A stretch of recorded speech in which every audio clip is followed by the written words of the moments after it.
Because it's fucking true. It's true. You're lying to yourself. You're lying to your family.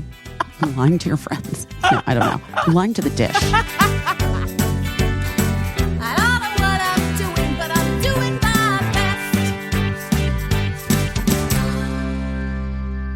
I didn't talk yet. Oh. I was like, what's happening? It's so weird. I just am like in stunned silence, I guess. It happens every once in a while. Oh my God. How are you? I don't know. I'm okay. I was just watching Sterling K. Brown's Instagram video talking about his Oscar nomination. My favorite, Sterling K. Brown. That's really exciting for people today, I guess. I don't know. I didn't realize it was happening. I didn't really realize it was happening either, but the reason I loved the video so much is really not for Sterling K. Brown. I'm very happy for him. I just like that his wife was walking around in the background doing tasks. She was like turning off the lights. You can get a fucking Oscar nomination and it's business as usual in this house. Like, that is the truth, I think, of life, man. Like, you know. She was like, I got to turn these lights off and microwave some stuff, I guess. I don't know. Man, I feel that. Well, good for him. Good for everybody. Congratulations, Congratulations, everyone. / I'm sorry to this man. I'm sorry to this man. I'm sorry to this woman. It seems like, I mean, there was, Who didn't get nominated that wanted to get nominated? I don't know. Like, what are the snubs? Margot Robbie didn't get nominated for didn't? Barbie, and Greta Gerwig didn't get nominated for Barbie. Are you fucking kidding me? Even though Greta didn't get nominated? I don't think so. Margot Robbie, I got to be honest. Bless. She's great in the movie. Yeah. But like, I understand that's not like an Oscar. That's not like what the Oscar voters love. But everyone else got nominated from Barbie. Wait, what? America and... Wait, what? Ken, yes. Wait, Ken. what? I just call him Ken now. That's his name. Wait, what? Yeah. So I mean, I have to say, I really have not been following because I really had no horse in this race this year. Right. AKA Michelle was not in a movie. Exactly. So I haven't been following like what obviously Barbie is the biggest movie of the last like 5 years or Barbie whatever. is its own reward. I guess, but that's fucking bullshit that Greta didn't get nominated. She didn't get nominated for director or writing? No, writing, yes, but not for director. Fuck that, man. It's such a fucking dumbass boys club. Fuck that. I hate it. Well, as everyone immediately made the point that it's like it proved Barbie's point. Of course it proves Barbie's point. And that sucks for Margot Robbie. She's incredible. And whatever. That just all sucks. I was only saying my only point is just that like Oscar voters, like you've seen that. Yeah, they like a prestige picture. They like someone with like an accent. Yeah. They like someone with like a lot of crying. I mean, to be fair, she was does have doing an accent. Yeah. Yeah, because for her, it's, yeah. No, but I mean, they like a period, like they're, whatever. They like a prestige. Yeah.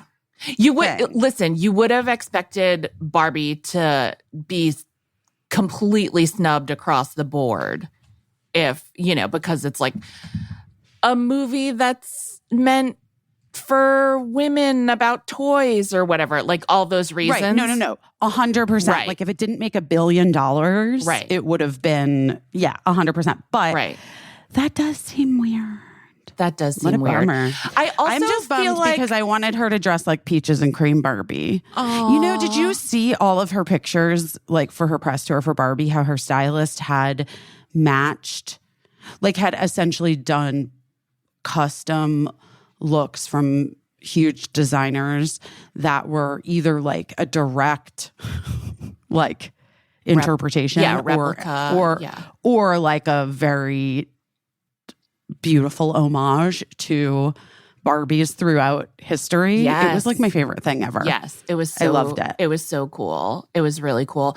I always feel like I kind of felt like this morning. I was like, it is a bummer, but also these awards are just like it's made up. Like, and I have to tell myself this all the time. Like, you already got the prize, right? You're getting to do this super cool job. You get to make a lot of money, and like on the other side, on the altruistic side, you get to like get a message out to a lot of people, and you have a huge platform. Mm-hmm. And, you know, so you already won, right? Like Barbie already won.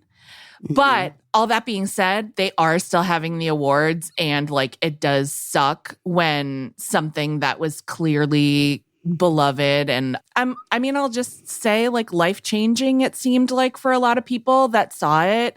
Like it is a bummer that it somehow can't be included in the celebration or whatever, but Barbie already won like above and beyond, and it's just more par for the course.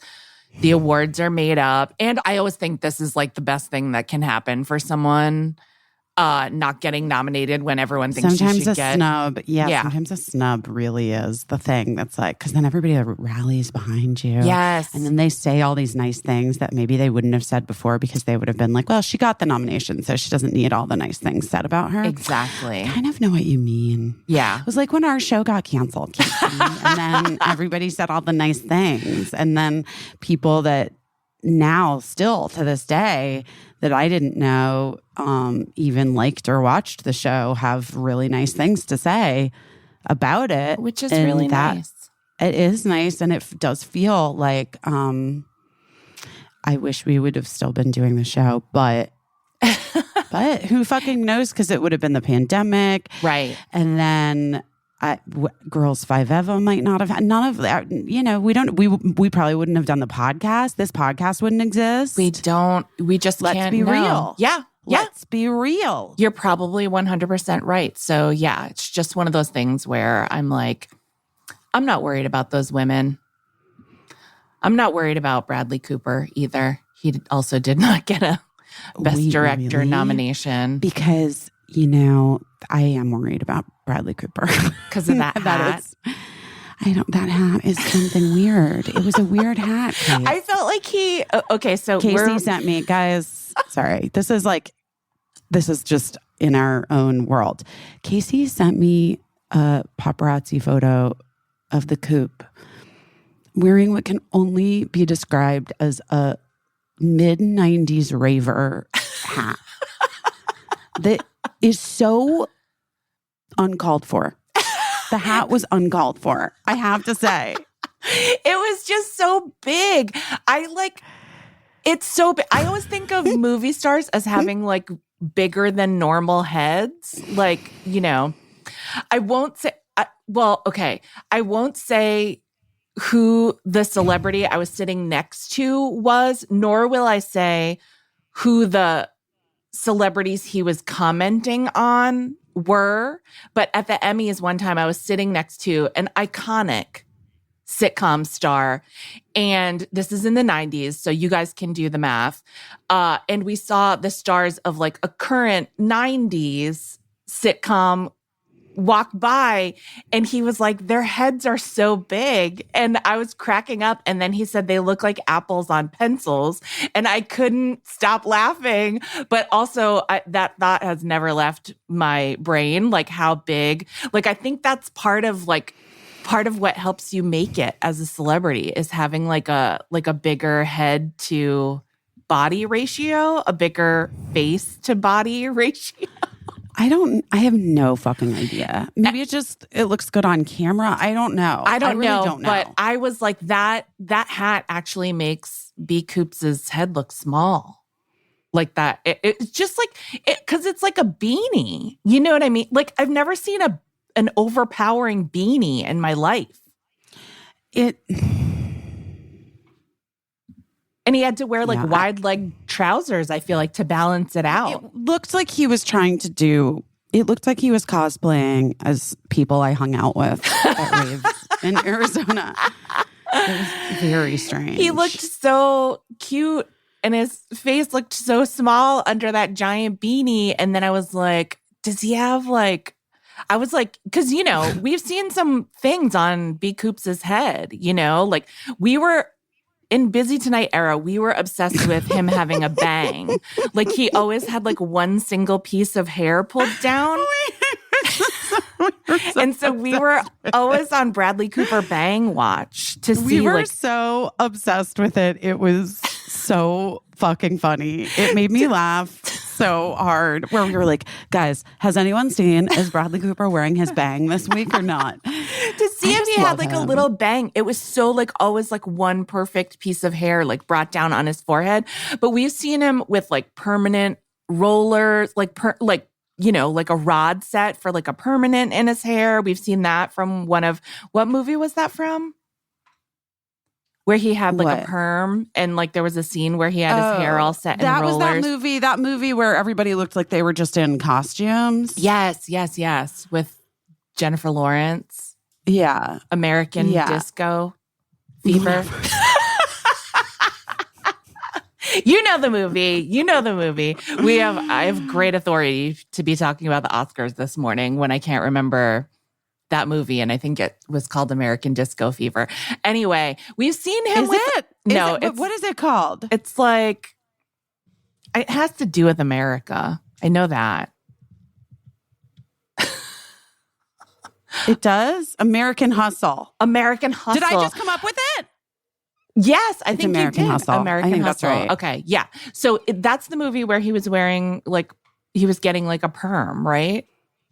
Like on I didn't see the movie, but he had really curly hair. Yes. Yeah, I think he was getting a perm in that movie. It could have been.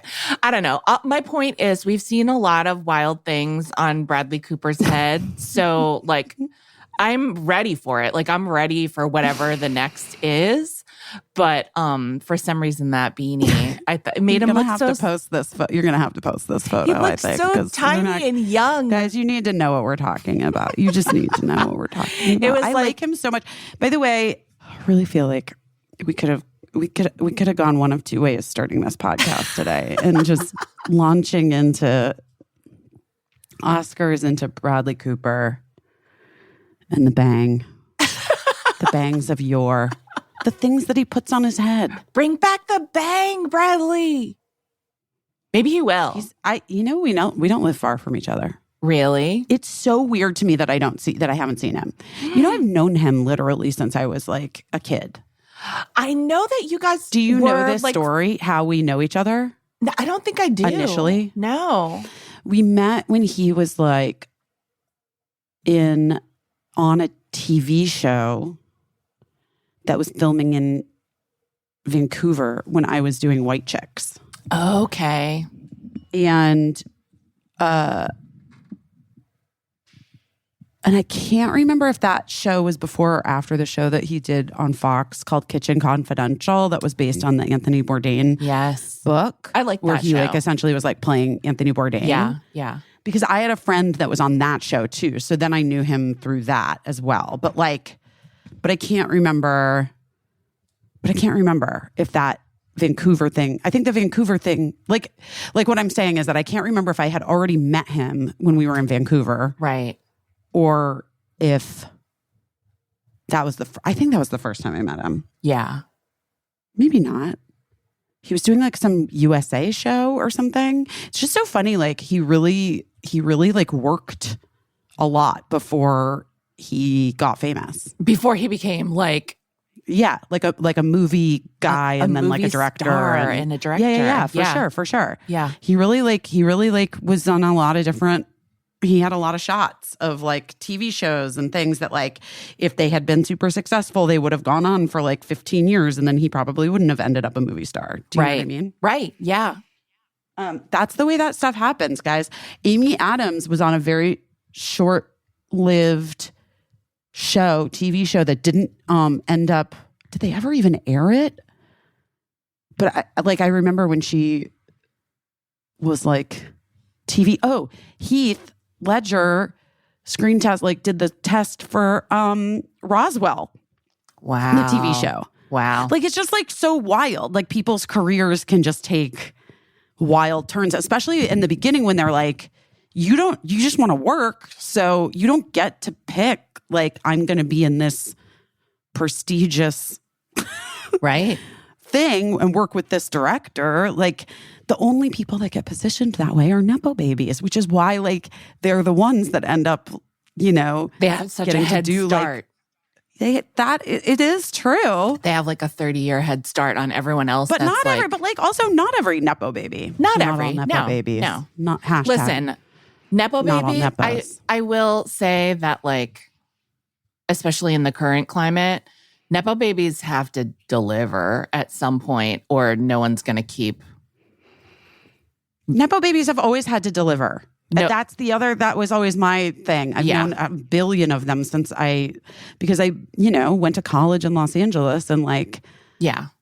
And I mean, let's be real. Nepo babies have every advantage in delivering because they have built-in mentorship and they have but built-in. Also, so do rich kids. Yes, like any time that I'm like, I actually did this podcast last week for Michael Kushner, who took my headshots. He's like a theater guy and a theater actor who's done just a bunch of different stuff. He like teaches now and like, you know, but he's a really sweet guy. And so we were kind of talking about this, which is like the only time, you know, when I was starting out, like I was so lucky that Freaks and Geeks was the thing. Do you know what I mean? Because that but that was like a combination of the kind of people that wanted to work with someone who was a little fucking weird like me. Like, I remember I just found my Freaks and Geeks, like my box set of Freaks and Geeks stuff when I was at the storage unit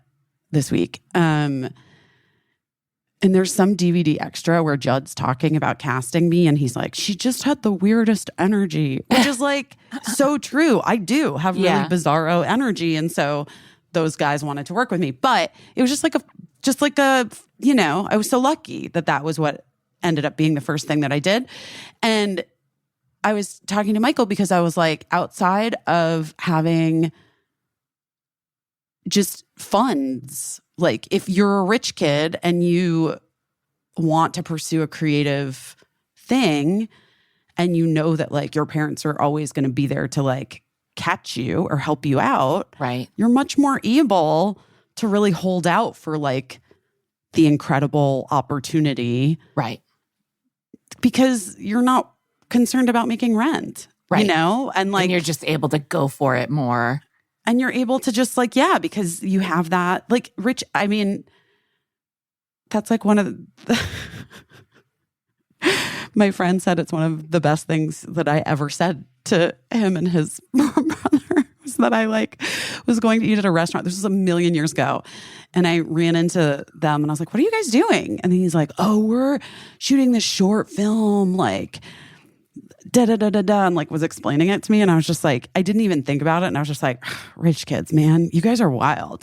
Like you just like have funds to just like make a short film for yourself, you know what I mean? Like, wow, I wish I had that, you know. One time I won't say who, but Busy and I were talking about someone that is not like a technical Nepo baby, but it was when Ariana Grande said that Pete Davidson had BDE, which we know stands for Big Dick Energy. And then Busy was like, do you think such and such a person has BDE? And I was like, Billionaire Dad Energy? Billionaire Dad Energy. Yes. Yeah.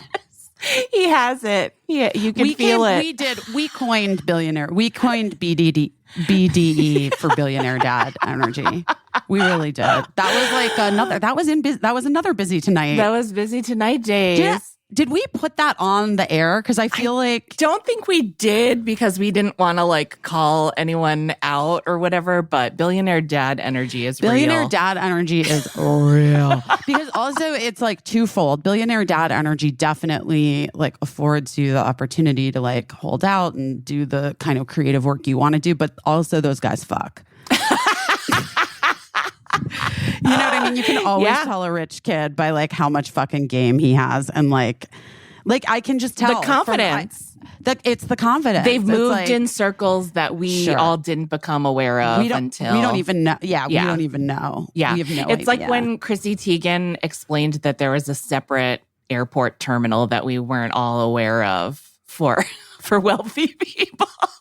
But that has always been my theory since before I even fucking knew that for real. Right. That the moment that celebrities or rich people lose touch is the moment when they no longer have to check into airports. Or check themselves in at airports. Yeah. Or do anything like a normal person has to do. It's very interesting. I mean, I always have found it interesting. I never knew about the separate celebrity private terminal. But I always found it interesting because I had bosses who at times flew private versus flying commercial. And I just always find it interesting, like who thinks it's not a big deal to fly private? Who thinks it's not a big deal to fly private, but also like I've known super, super famous people who don't think it's a big deal or a big hardship to fly commercial. And like even gonna go coach on standby, some super famous people just like don't give a shit. And other like, super famous people are like, I simply could not. And like, I get both arguments. I'm not going to try to blow up anyone's spot, but I remember seeing Jesse Tyler Ferguson once flying from LA to New York and like Modern Family, like height of Modern Family. Mm-hmm. And he and Justin were not, they were just like in coach. He was like, it's fine. I don't care. Yeah. We're not with the kids. It's fine. We're not with the kid. It's fine.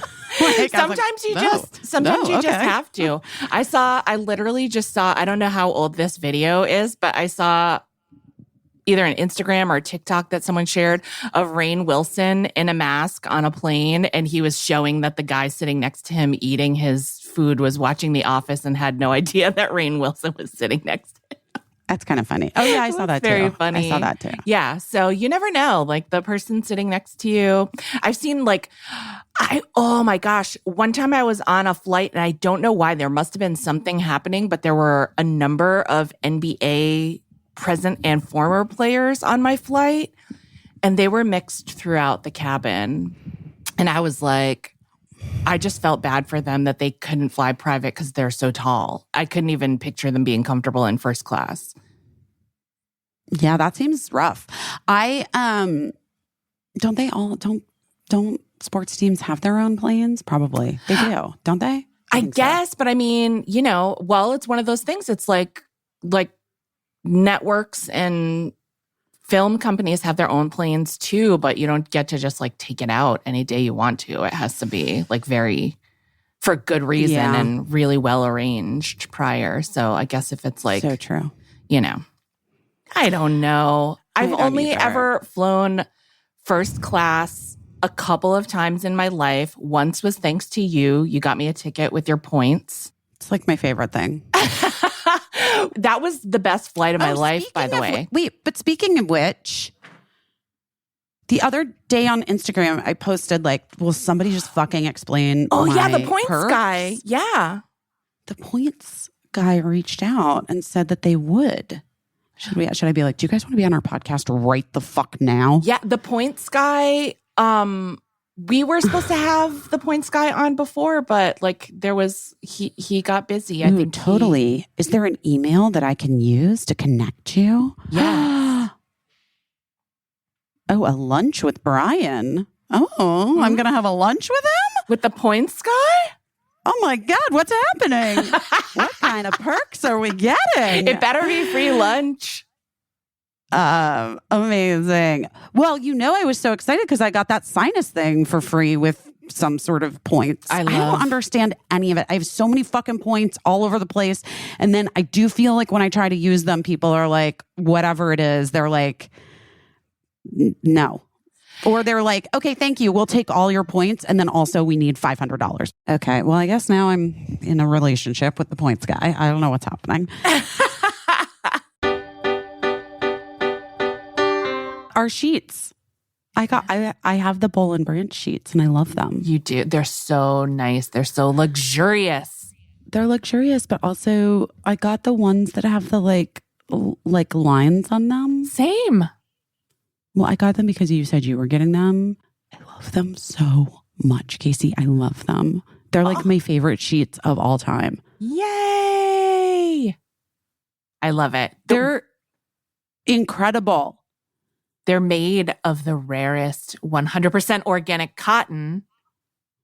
Buttery, breathable, softer and softer each time they wash. And they have a 30-night worry-free guarantee. I don't know what that you would be worried about. I don't know. Because like it's love at first sight, but I love that they give you the option. I love them so much more than the sheets that I had on my bed for a while. I had like I'm not like a person that has like a ton of different sheets. Like, I kind of just get like, I'm like 2 or 3 sets, you know, to rotate. Yeah, same. Well, now my Boll and Branch ones have become number 1. They're heavy rotation. Yeah. Because I always want them. So now I have to get another set. You're going to have to get another set or 2, which is great. Well, I'm joining millions of people who love these sheets. Over 11,000 reviews. Yeah. They're designed to feel incredible for all sleepers. There's 13 different colors and all sizes.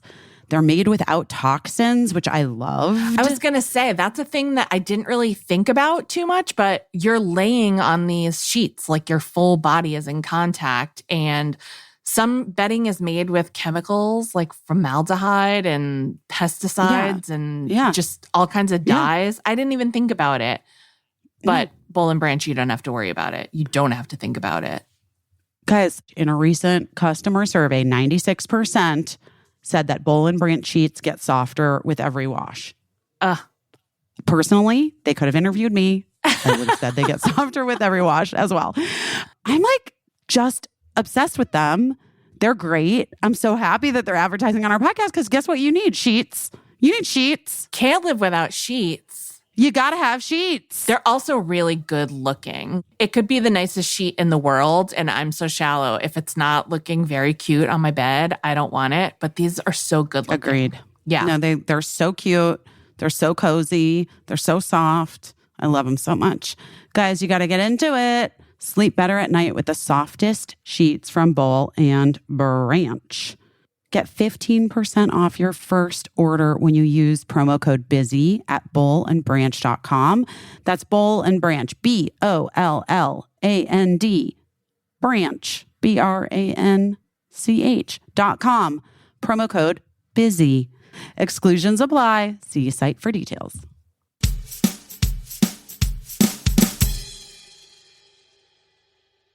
I just placed my Hungry Root order for when I come back next week after going to LA. I'm so excited. And I've been having such a hard time grocery shopping here. Really, really such a hard time. Yeah. And I just feel like I love that with Hungry Root.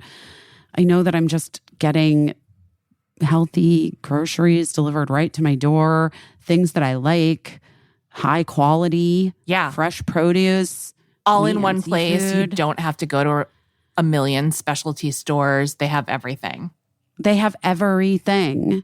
Plus, I did the full quiz thing. I love the quiz. Oh, good. Yeah, I love that too. I actually did it again because I'd done it before. But I wanted to change it because I did want to change it a little bit because I remember I was saying I wanted to do anti-inflammation. Yes, right. So I was like going back through and I'm like, oh, okay. So like now I'm doing this with this in mind. Right. And I'm excited for the simple recipes because they showed me like my choices of the different things that I'm going to get, the meals I can make. Yes. I'm very excited about them. I love it too. And I love that also they will alter recipes for you. Like I try not to eat as many carbs as maybe most people. And so I can still get the recipes with the biggest carb components removed. My biggest thing this year is that I really am wanting to reduce my food waste. It's something that's important to me. Yeah. And Hungry Root can help save up to 30% on food waste each week. And I said, we're going to see about that. I love that. I love that. I believe you. And I'm in for that. And I love the recipes. Like, you know, I want to cook more and I'm good. I can follow a recipe. I'm not at the place where I can just like cook like a person who, doesn't follow a recipe and they're just like, I'm just going to throw this in and this in and this in. And then I have like this delicious chicken stir fry. Right. Like that's not how I am. I can't do that. Right. I need to follow a recipe. And so I'm excited because I'm getting these recipes that taste great, quick, fairly easy to follow. Yeah. Anyway, I'm very into it. I love it. I highly recommend. And you don't have to get like every meal. That's the other thing. Right. I didn't do that because I know myself. I'm going to eat out a lot. Right. I get it. Like, you just, Well, I love it because it's there for you, giving you the help that you need and not anything more. Nothing that you don't need. Nothing that you don't need. And the other thing I like is that we can offer you a special deal. And right now, Hungry Root is offering, Busy Phillips is doing her best listeners 40% off your first delivery and free veggies for life. You just go to hungryroot.com/busy to get 40% off your first delivery and your free veggies for life. That's hungryroot.com/busy. You got to use our link so they know we sent you. Okay, I'm going to change the subject drastically. Guys, drastically. I'm getting my colonoscopy tomorrow. Okay. I'm so annoyed. I don't want to do it.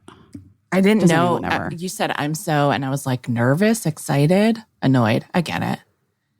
I just like don't want to do it. Do you know what I mean? Like I just, yeah. And then I texted that to Mark earlier and he's like, I do feel like it would be weird if you did. And I was like, I guess. Yeah, you're right. It's like it's definitely a prestige that no one is like, so stoked my colonoscopies this week. Right. I'm drinking clear, but I ordered Second Avenue Deli here in New York City. I'm familiar. Which I love. Ugh, I love it. I fucking love it. Anyway, you can just get clear broth from them. Chicken broth. Wow. Birdie's that makes sense. From Sweden. Hold on one second. She's going to be annoyed. Let's see. Literally. Wait. Please need to hear this. Okay. Wait, do you want to be on my podcast right now or no? I mean, sure, but you might have to edit this out. What is it? Good. I love you. All right. Goodbye. I love you. Bye. I love you. Well, this is only going to end in disaster, but whatever.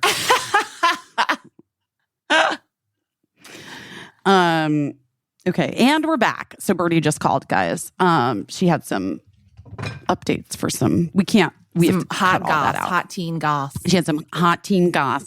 It is funny. I think you relate to this, Caissie, that we have one child that tells us everything to the point where we're like, Mark and I are like, sometimes like, do we need all of this information about all of these kids? Yeah. Like, you know what I mean? Like, yes. She tells us everything. Yeah. And then there's Cricket, who it's really tough to get information out of and to talk to her about anything. Yeah. And she doesn't like to give a lot away. She keeps it close to the vest. Yeah. To the chest, to the whatever. I think there's like some birth order to it. I think there's like personality type. Totally. And also Birdie takes up a lot of fucking room. That's what I was going to say. Yeah, I think they just become accustomed, the younger ones in our family dynamic, to having like more of an interior life. And, Yeah. So even when there is more room, and you're like, there's been more room. I invite you to fill it. They're like, no, I'm like on this path now where I don't tell you shit.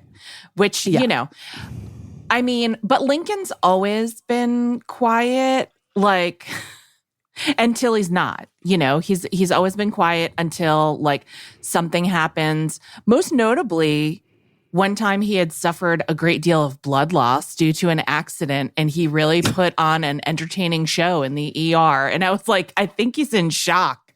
Like Eli and I just couldn't get over how hilarious he was being covered with blood in the ER. Can I ask you, because this is like part of Cricket's thing too, though weirdly, is that she has zero zero desire to ever like admit she's sick or hurt. Like Yes. she doesn't even want to do that. Like she never wants to tell us if she's sick or hurt. And we're like, babe, it's okay. You have a cold or whatever, Yeah. you know, whatever it is. And she's just like, no, I'm fine. And I don't know what that is. I think it's about not wanting to like further burden and stress the family system when, you know, Right. I'm sure it's almost instinctual and animal in a way. You know what I mean? Just to be like, I'm bringing up the rear in this family and I can see what's going on. And if I add one more stick to the pile, something's going to break. So I do think it is that. But I also think that they're also kids, right? So I think their understanding of what could or would break a family is not correct. But it doesn't matter as many times as you're like, it's okay. Right. YouTube is Lincoln's third parent. You know what I mean? Like as soon as he was able to Google how to do something, he never asked for like another thing again. He never asked for help with another thing again. He would go to YouTube first to learn how to do something. And he's learned so much from the internet. But like as a parent, do I want that? No, I want him to learn things from me. But I can also understand it. Speaking of two DIY things, number one, I saw your husband's post of finishing the bathroom floor in your home. Yes. It looks incredible. He did such a great job. He did an incredible job. It looks so beautiful. On the flip side, I this morning attempted to hang a Roman shade in my kitchen using my power drill. Yeah. And it did not work. No. And it ripped out of the ceiling immediately as soon as I got it up. Basically. You put it in it was in the ceiling? It's in the like soffit of the window. And is the soffit made of drywall? It's dry, and I put anchors in, Yeah. but they just weren't. It wasn't strong enough. It wasn't. The anchors weren't strong enough, and there was so much dust. And I ended up like wearing my fashion glasses to protect my eyes, and I was like covered in dust. At and I'm least like, you did this that. building is so old, and it's probably asbestos. Yeah. And I'm like sucking in asbestos right now, and I was really like feeling defeated by it. Like, what the fuck is wrong with me? Like, how can I not do this thing? I know. Well, we know that. But like still, you know what I mean? Like it was just it was just really bumming me out that I like couldn't do this for myself or whatever. When you get your shit together to do something that you've been meaning to do and it just immediately falls out. Because guys, I realized that one of the extra Roman shades that I ordered was the perfect size for in the kitchen. And it wasn't going to be a total loss. No. And I was like excited about it. And so I was like, I'm going to put it up because I just feel like it actually is like, looks cute. Like the color's a good color for it's like good in there. And so I got like excited about it. And I was like, it's not a total loss. Oh, because also I'm continuing to gather. Mark and I went back to the storage unit, went through the second half of the stuff. Oh, great. Yes, and we're getting it all over to Cure Thrift next week so that we can start like getting it all like set up or whatever. Yeah. And minus like our books. It's so interesting that all this stuff is like that people have been talking about. What is it called? Like wealthy with books or something like that? Like, oh, I don't know. There's something that I've just seen recently. Book rich? Maybe it's from TikTok or something. Oh, Book maybe. rich. Is it? Is it book rich? I don't know. That's what I would say. Well, you know who was fucking book rich in Los Angeles? Your girl. Yeah. I had that whole hallway that was like huge and just all built-in bookshelves. And Mark and I both have 1 billion books together. Yeah. So we decided but I'm like, I'm not ready. I don't want to, I love having books. Like I do consider, like, in part, I think it's because of my mom, like how my mom is. But like, I do love having a lot of books because, and also shout out to Abdi Nazemian, whose book won the Stonewall Prize. Won the Stonewall Award 2 days ago, yesterday. Anyway, all that to say, like, hundreds of boxes of books are going to show up to this apartment, and I don't know what the fuck's going to happen after that. Because I'm going to have, we're just going to like, because what I think we should do is go, like, because we couldn't, like, in a cold storage unit place, like, we weren't opening all the book boxes and going through the books. Do you know what I mean? Like, that didn't make sense. Yeah. Anyway, the sale is really exciting. That is really exciting. And I know I showed you this, but I found all of our merch that we didn't sell when we did our live shows. Yeah. Because, ma'am? What is happening? Is someone here? Oh, it's Kirsten. Kirsten's here, weirdo. I think maybe you should take her for, I don't know, she's seeing ghosts or something. She just barked at the plant. Let me say hi to Caissie. Hi, Kirsten. Nice to see you. So we're going to sell all this. Yeah. At the sale. Yeah. And maybe we can save out a few to do a giveaway on the Substack or something for people who can't make it to the sale. Well, but also, Liz from Cure Thrift is like, we can do stuff online. We can do like, amazing, raffle and like auction stuff online. Oh, great. Okay, excellent. That's so exciting. And here's what I've decided about my pot, like a pig pot I think I'm going to do, guys, a raffle that she's going to run. Or because she's not going to run it. Because Liz from Cure Thrift has done a bunch of stuff with Amy Sedaris. I told you. Yes. That, right? Yeah. You know?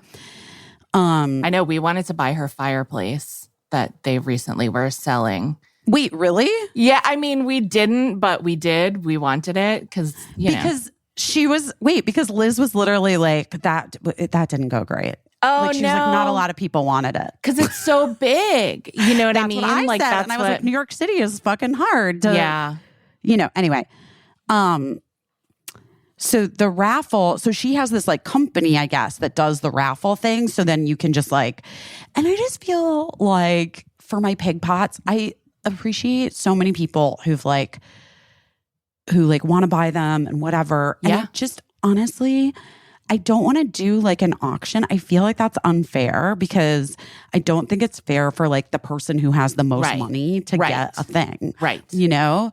So like a raffle seems like the best version of like fundraising for a cause plus someone gets a pig pot at the end of it. Yeah. You know what I mean? Don't you agree? Yeah, listen, I think both. Like, I think an auction is great when you're raising money for something and it's a bunch of like baller people outbidding each other to like get something great. Especially if you're at like a gala fundraiser exactly. or some and shit, you know, right? everybody already spent $1 million on what they're wearing and what they're eating and just to even be there. Right. But when you're talking about like our friends and we all have regular jobs and like I want a chance. I just want so somebody who like, can spend whatever, $20 to get. And then if somebody has more, they can buy more raffle tickets, whatever. Exactly. Should I put a limit on it? Do you put a limit on how many people can get? That's a good question. You know, in Provincetown, Massachusetts, I know one year that we were there, they actually auctioned off property and they made like $100 raffle tickets for like a house. And I remember people being like, do I want to buy $1,500 worth of raffle tickets for like a greater, is it worth $1,500 to have 15 times the chance to win this house? I didn't buy any because I just didn't. I wasn't getting into that. it does increase your odds, right? Yeah, exactly. So I don't know. That's a good question. You could maybe make a limit on it. That would make it the most fair. Yeah. Is if you limited it. Limit 5 per whatever. Exactly. I don't fucking know, guys. I haven't worked out those details yet. But my point is, just know that there will be things that will be like available online. That's so cool. For everyone. And also Liz wants to go through stuff with me, and she's like, I want special, like she's like going to pull things that she just has a lot of experience doing this now, you know, with Amy and everything. And she's like, so there will be like tons of stuff that you have to be here to get, right? Right. Also like the furniture and like stuff like that, obviously. You can't ship that stuff. It's like they can arrange someone can arrange. Like, it's not. So there's that. But she's going to like help pull out things where she sort of decides, like there might be a dress that maybe I wore on Busy Tonight or something, you know? That's exciting. And that will get pulled, and then we'll do probably like either a raffle or auction on her Instagram. Yeah. So that like people who aren't there in person can do it. Yeah. That's so fun. That sounds like it's going to be so fun. I know. I was going to see if you wanted to come out for it. Yeah. I think I just have to, talk to my fam and see if they're okay with losing me for a couple days. I mean, let's not put it that way. You know what I mean? Like, I just have to make sure that I don't have to be here for anything. I have to talk it over. I don't just sneak out of my house, which I would like to do. But sometimes I feel like it seems weird to be like, I just have to talk to my fam. But we are codependent in that way where we all share like cars and shit. That's really what I mean. Not that I need permission. I just need to make sure that people would be okay if I dipped out for a couple days. Right. That there's nothing going on in that moment that in the middle requires you. Yes, exactly. The flooring for the rest of the house is being delivered tomorrow. Things like that. What are you doing in the... We're doing the whole... Okay, so if you saw my husband's Instagram post, I was also going to post it, but I wanted to wait until he finished putting the trim because I'm more of like a finished product bitch than he is. Wow. But, which by the way, I figured out the pattern. I was integral. I love the pattern. It looks so cute. In figuring out the pattern. LOL. No, but I will say that putting down a diagonal pattern of tiles is brain breaking in some ways to like a simple person. Yeah, I can't. It really broke my brains. I had to write on the subfloor like which color went where, which is, I couldn't imagine what tile installers go through. Anyway, the lighter color is going to be the color of the floor throughout the house. So that's great. I love that. So it'll be it's interesting. What are the floors now? They're like that weird Old West bar saloon floor. Like wood that's all scratched up because of wait, did I tell about like why the floor in our place is so damaged? No. This always happens to us, by the way. This is like the third house we've moved into where the floors were trashed and we just had to move in on the day instead of fixing the floors before we moved in because there's always some like fucking snafu with the closing and you have to move in immediately.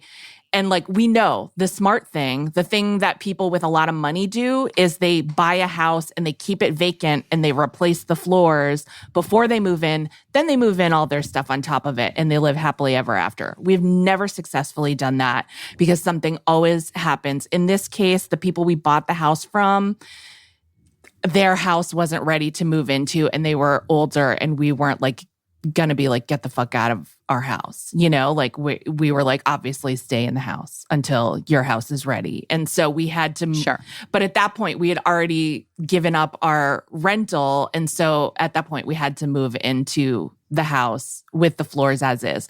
The reason our floors are trashed is because, you know, one of our, like, we have floor to ceiling windows. They're gorgeous. Love it. Love living like this. But one that abuts an alley, the drain got clogged when there was uncharacteristically heavy rain for Los Angeles. And so the water came in through the window. So there's that. So that part of the floor is trashed by the window, and it was never repaired successfully. Eli, I will say, did a nice job making it look a lot better for the time being to hold us over. There was also another part of the floor that was super, super worn. And when we were coming to like look at the house and inspect the house and everything, the husband described to us about how he knew his wife's eyesight wasn't as good as it used to be because he said it was very common to come out and find her feeding stray cats from the neighborhood in like what is now our dining area. No. And he was like, so that was normal. And like, listen, stray cats, say whatever. She was super into like rescuing cats and like getting them the health care that they needed. So to like invite in some stray cats to feed that's not a bridge too far. I think that's something Right, but I know where, I actually feel like I know where this is going. One day he came in and she was feeding stray cats and like 2 of them were raccoons. Yeah. And he was like, I fucking know it. Those are raccoons. Those are not. Wait, I have to tell you the craziest story. What? So when Mark and I started dating, which by the way, guys, I do want to just say Mark and I had this realization the other day. Oh, when we saw Kevin Drew from Broken Social Scene. Yeah. When we saw him play, because Kev was like, guys, we've been friends 19 years. Aww. And I was like, what? Which means that in June, Mark and we started dating 20 years ago. Wow. In June. Wow. Fuck. Insane. I know. Okay. So when Mark and I started dating, he owned a house as he was a grown-up. And the house was in a really cute part of LA. And he had a next door neighbor. And we would sometimes find like, no. This is, wait, I'm conflating. He had like this next door neighbor who was just like always his next door neighbor. Would say hi, whatever. I bought a house, like I was looking for a house, I think when we started dating. I bought a house like a couple months after we started dating. That was my first house. I moved in. The peanuts would like peanut shells would fall from the sky and hit me a lot in my yard, and could not fucking figure it out to save our lives. But like obviously someone in the neighborhood was like feeding squirrels with peanuts, right? Yeah. Sure. Okay. This is so weird. After like living there for like a year-ish, one day I was pulling into the driveway or whatever, and I look. And I knew that house next door had been for sale and had been bought. Yeah. Like that happened while I was living there. Yeah. Peanuts, no shortage of the peanuts. Peanuts still happening. I pull in and I look over and it's Mark's neighbor who's walking into the house next door to me, to the house I bought. And I'm like, Mark, I think that Kevin is like visiting next door to my house, like visiting the house next door to my house that just was sold. Somebody just moved in there. I think he's like friends with them. No, he bought it. He moved. Isn't that fucking weird? So weird. Which is how we found out that he found when he moved in the basement of the house he bought, the house next door to my house. Yeah.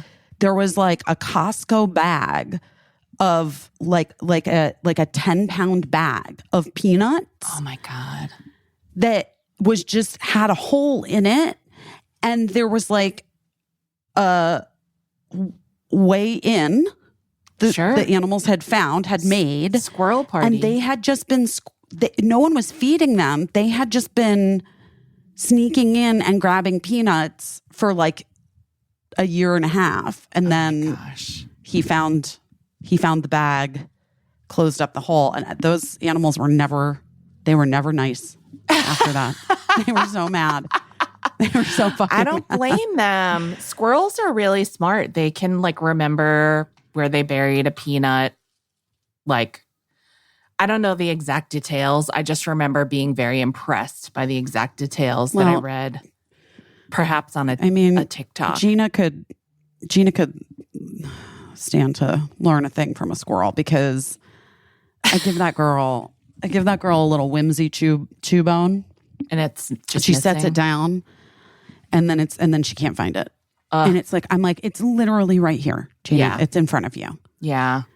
And then she acts surprised. We've domesticated all their talents out of them, I guess. Yeah, she would definitely not survive.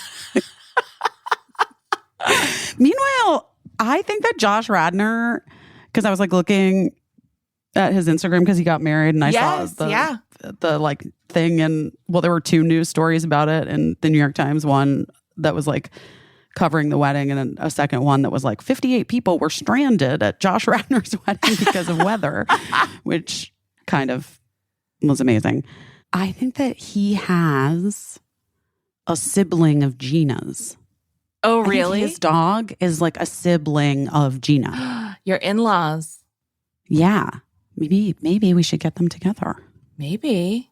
Would they recognize each other? Would they know? They probably would, I would think. I think they would. I feel like they would. Snoopy always recognized all of his siblings. Well, they look just like him. I mean, they were cartoons. There's a great diversity of Snoopy's siblings, but they always remembered each other. Oh, she's right here. She heard me talking about her. Do you think she's embarrassed now? I don't think so. About the whimsies? I don't think so. I think she's all right. A liquid diet is so stupid. Who's doing a liquid diet? Me. Oh, because of your colonoscopy. Oh, yeah. I just think of that as like procedure prep, not but I'm sorry that you can only eat liquids. I mean, yes. Like you like liquids. You're not against liquids, but when it's the only thing you also like solids. Yeah, I really like to chew. Yeah. That's a bummer. I like chewing. That's a bummer. Anyway. Chomps are really making a move. I see them everywhere now. I saw a person in the store and they were buying all of the Chomps off the shelf. And I was like, save some for the rest of us, but also, sir, I get it. Sir, I get it. I get it. You need a snack. You need it fast.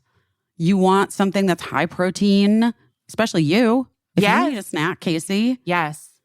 When Chrissy needs a snack, Chomps it up.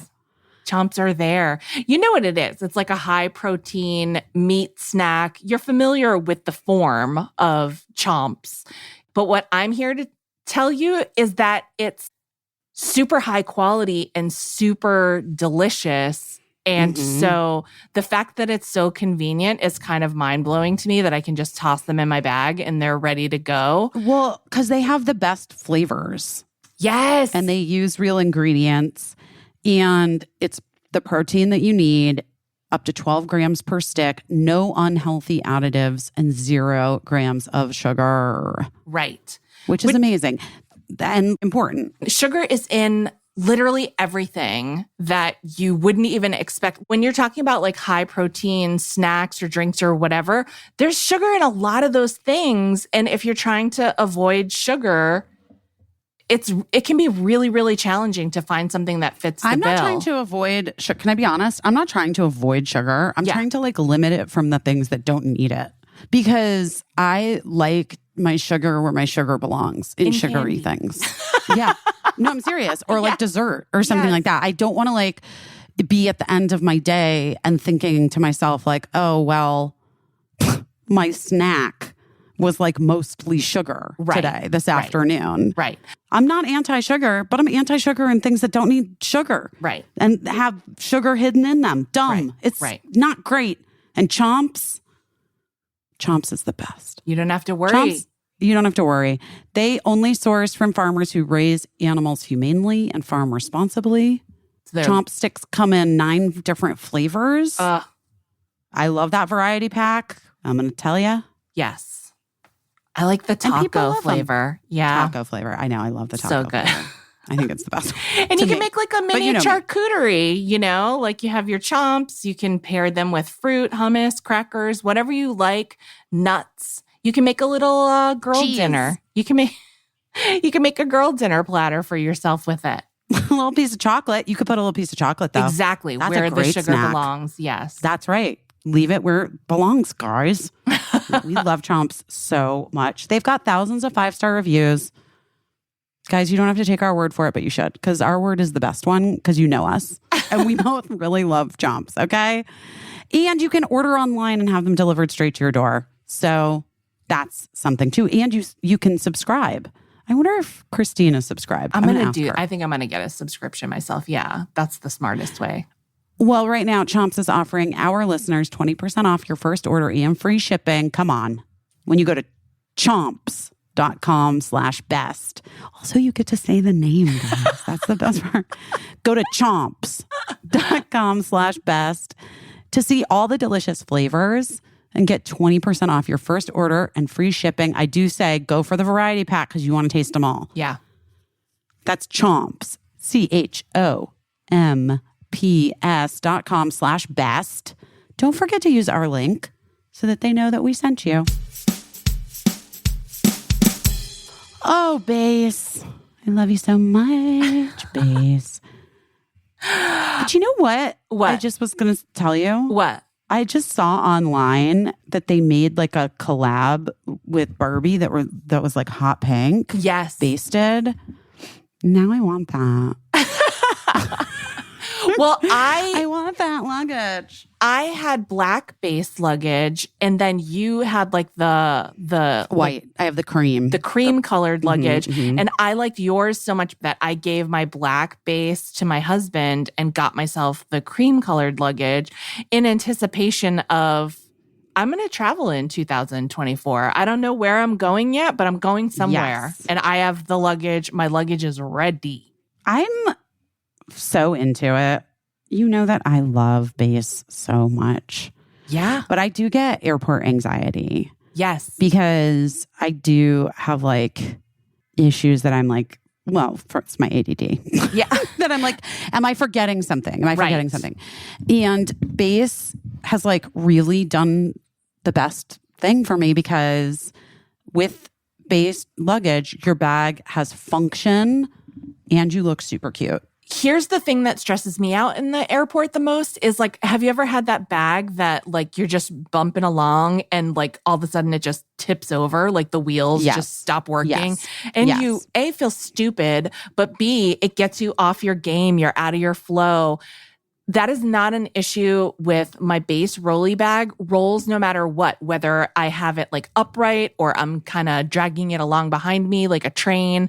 The wheels just always work. And I'm so grateful for that. And then it's just really easy to handle to get up into the overhead bin. The telescoping handle works so smoothly. My carry-on bag slips over the handle of your rolly bag. So that bag's not flopping everywhere and knocking me over, tripping people. I can't stress enough how unstressed having a set of base bags makes me feel. I just love them so much. And I love that like now we've had these base bags for at least a year. They look great still. They're like aging wonderfully. This luggage, like, yeah. I'm kind of rough on bags and it looks amazing. I've taken it on so many trips and it looks perfect still. Well, guys, listen, whether you're packing for a quick trip, looking to breeze through security, Base has got you covered. We love it. We love this luggage. And I just think, I don't know, treat yourself. Thank you, actress Shay Mitchell, who developed. She's a genius. She deserves the Oscars of luggage. Yeah, well, she has won them as far as we're concerned. Right now, Base is offering our listeners 15% off your first purchase by visiting basetravel.com/best. Go to basetravel.com/best for 15% off your first purchase. That's Base, BEIS travel.com/best. Been annoyed this week, but I'm okay. I've been very cranky this week as well. Really? Yeah. I've been so cranky. I've been really cranky. Yeah. I also I've just been very cranky. And I don't know.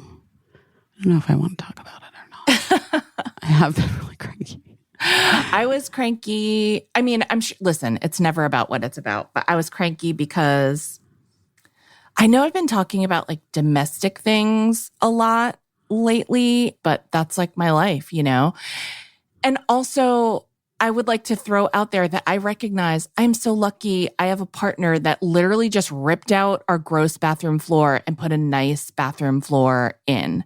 And I have really helpful adult sons who are so helpful.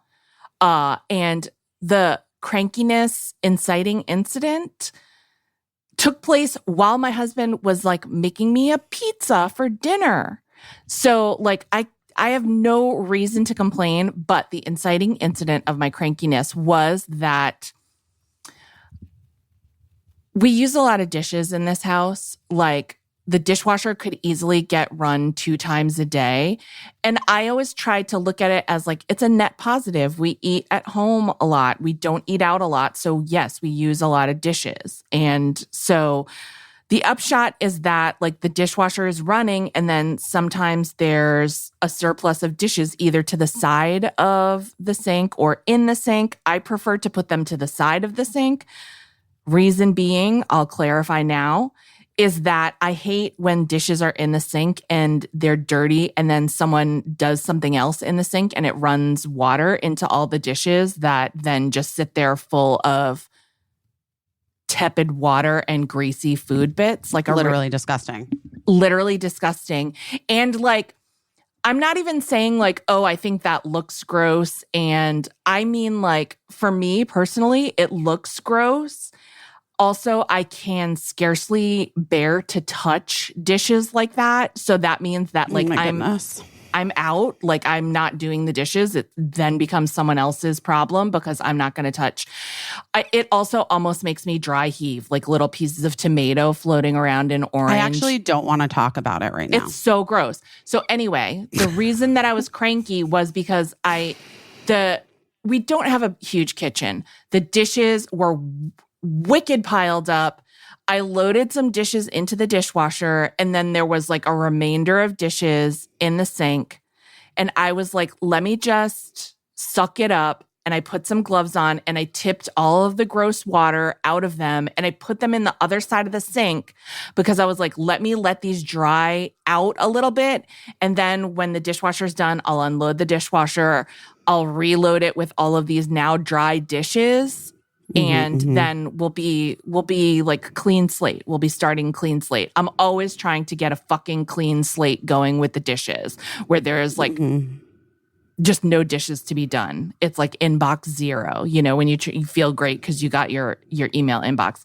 Anyway, in the fucking 2 hours between when I tipped out all the dishes and left them to dry in the side of the sink that we never use, because the dishwasher was running, someone ran some water on the dishes and they filled back up with gross food water. And so that's what set me off for being cranky for 48 hours. I don't know who did it. I'm sure it was very innocent. I'm sure they have no understanding of how much it repulses me to touch room temperature food water. It's probably not a thing for them. I also just can I be real with you? I grew up in I would not say that our house was always clean. We were not, you know what I mean? Same. That's just, we all have ADD, whatever. Yeah. However, my personal thing is I do not understand people who don't rinse dishes and put them in the dishwasher immediately. I literally don't get it. And it drives me fucking insane. And listen to me when I tell you that Mark Silverstein is a wonderful co-parent and does so much for our children and basically like takes over and does so many things, for that a lot of people would be like, I would kill if my partner did that, right? Right. But when I tell you the man has never rinsed and put a dish immediately in the dishwasher ever in his life, not a pan, not a pot, not a dish. Like, it is the thing that is different for me than I don't, it's just really, it really bums me out. It really fucking bums me out. I'm not gonna lie. Really One time I just posted a tweet so many years ago, just saying like, I'm talking to everyone who says that they're filling a pot or a dish up with water to soak and that you're going to come back and wash it later. You're lying. You're lying to yourself. You're lying to your family. Stop lying.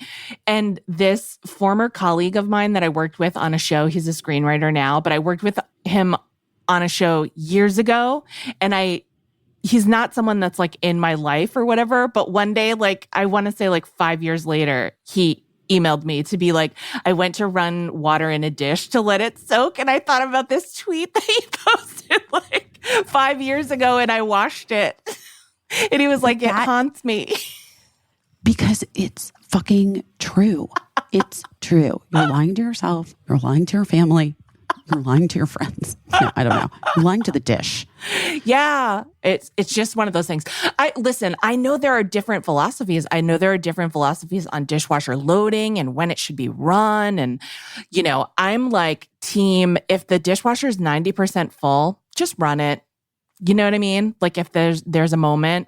And like I said, I do try to encourage / gaslight myself by saying like, listen, all these dishes, it means that we eat at home a lot. That being said, I think the people that I love are very, they're not worried about using too many dishes.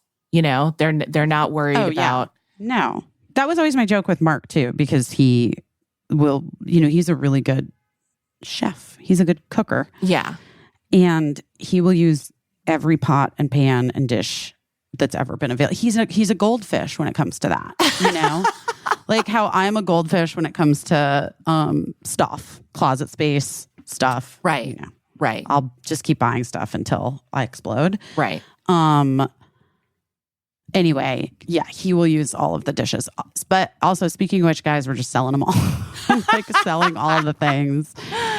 Anyway, that's why I was cranky this week. You don't have to get into why you were cranky, but that's what set me off with the crankiness, the food water. I'm not a fan of food water. I don't think anyone's a fan of food water, but it bothers me more than it bothers other people, I think.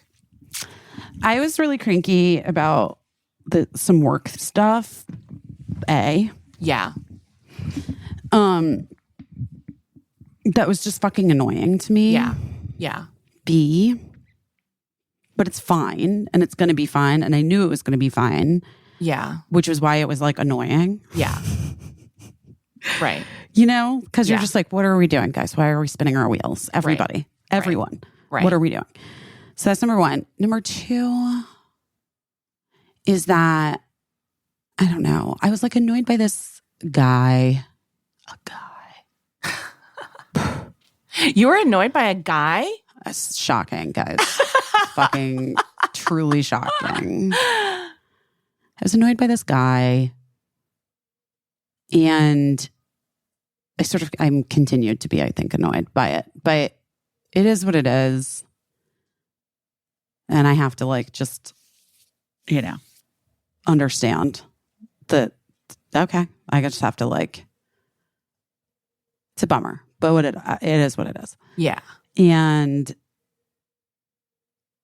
I don't know. I just feel like nothing ever changes with people. Do you know what I mean? Yeah. Everyone's just the same. I don't know. It just is like, ugh.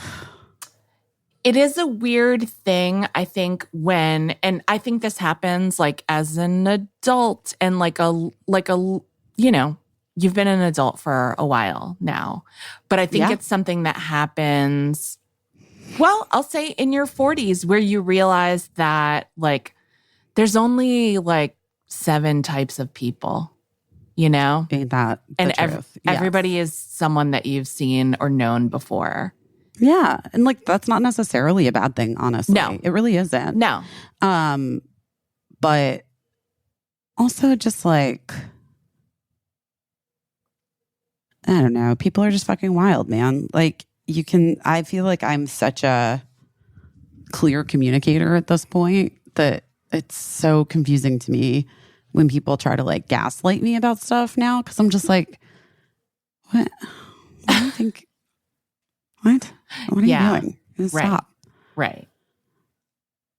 And also, like, so many things are just about other people and not about you. Like, even your, and especially like your own things. Yeah. Like, you're like, that's just about me. Right. If you've done enough therapy, you should be able to identify when things are honestly like your own thing or when they're someone else's. Right.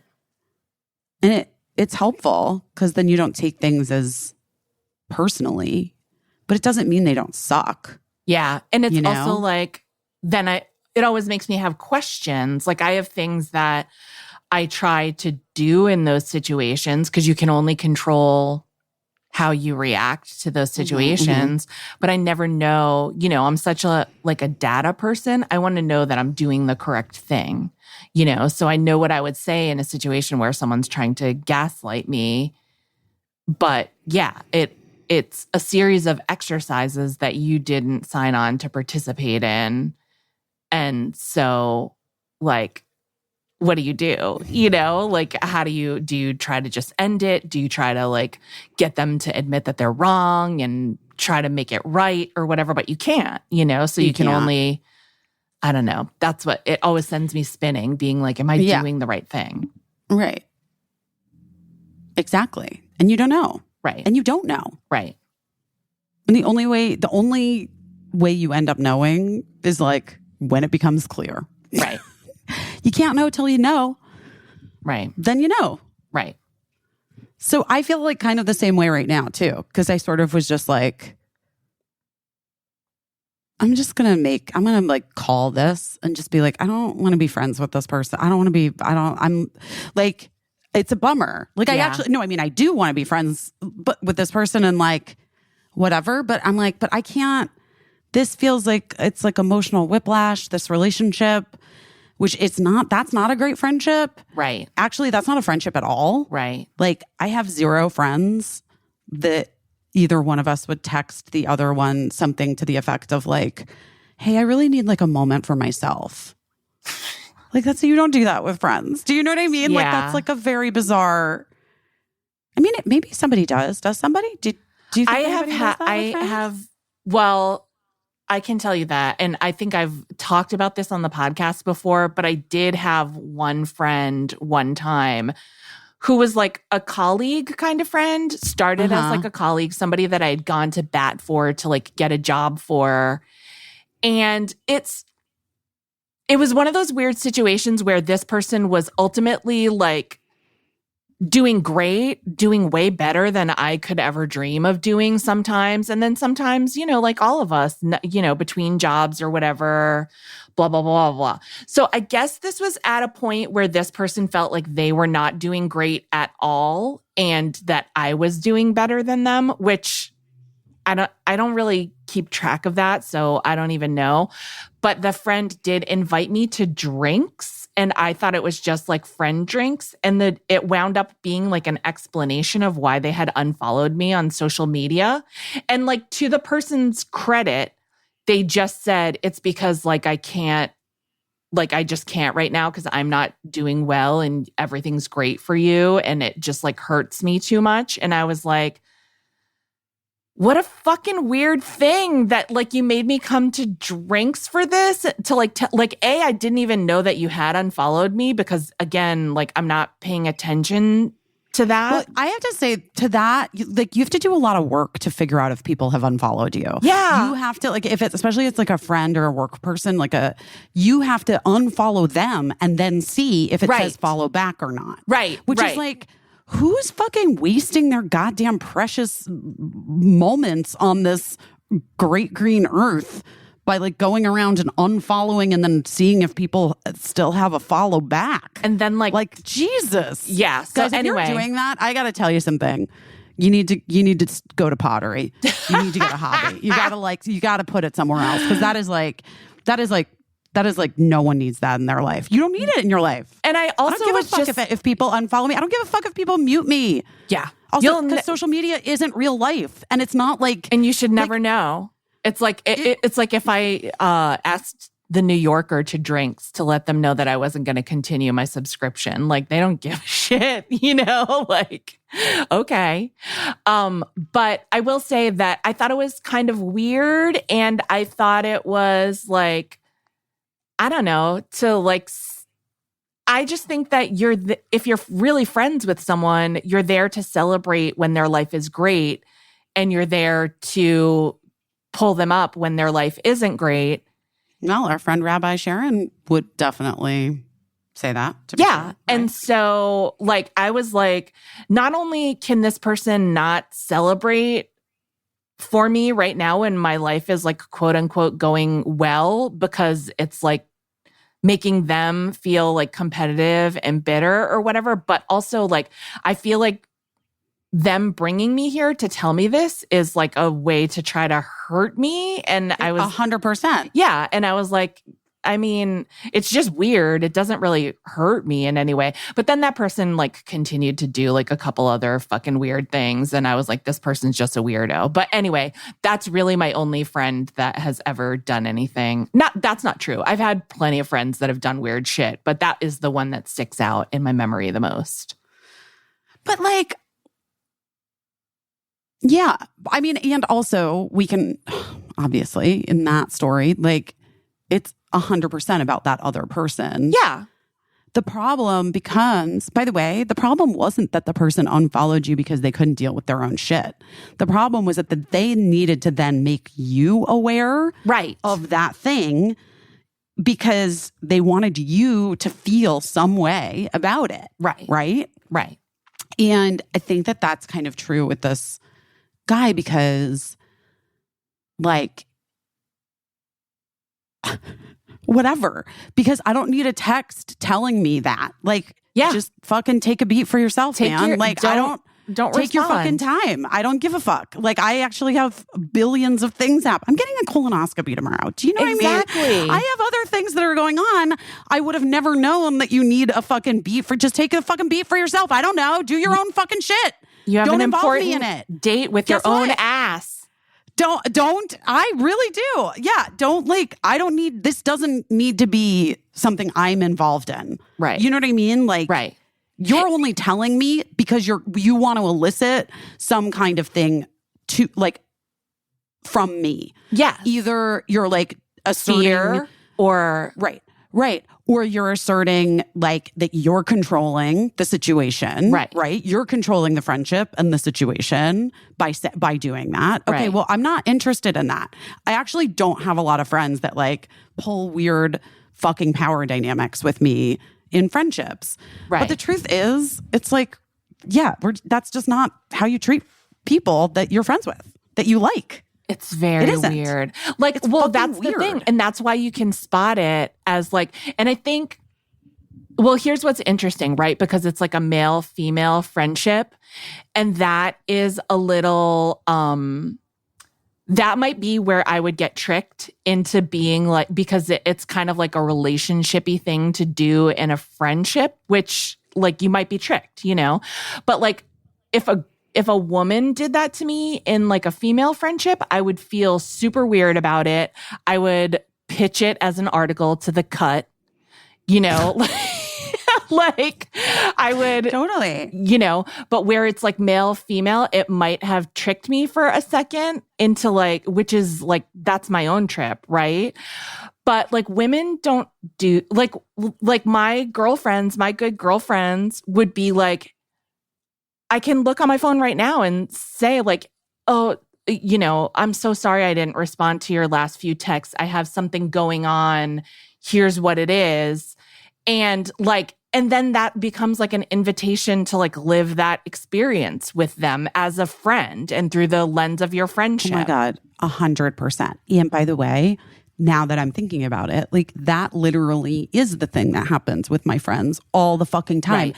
And things I've had to like stuff I've had to, or texts I've had to send eventually to people that I like, that I'm like friends with or friendly-ish with or whatever, have whatever level of friendship with, where I'm like, hey, I'm really sorry. I know I like sort of disappeared for a second.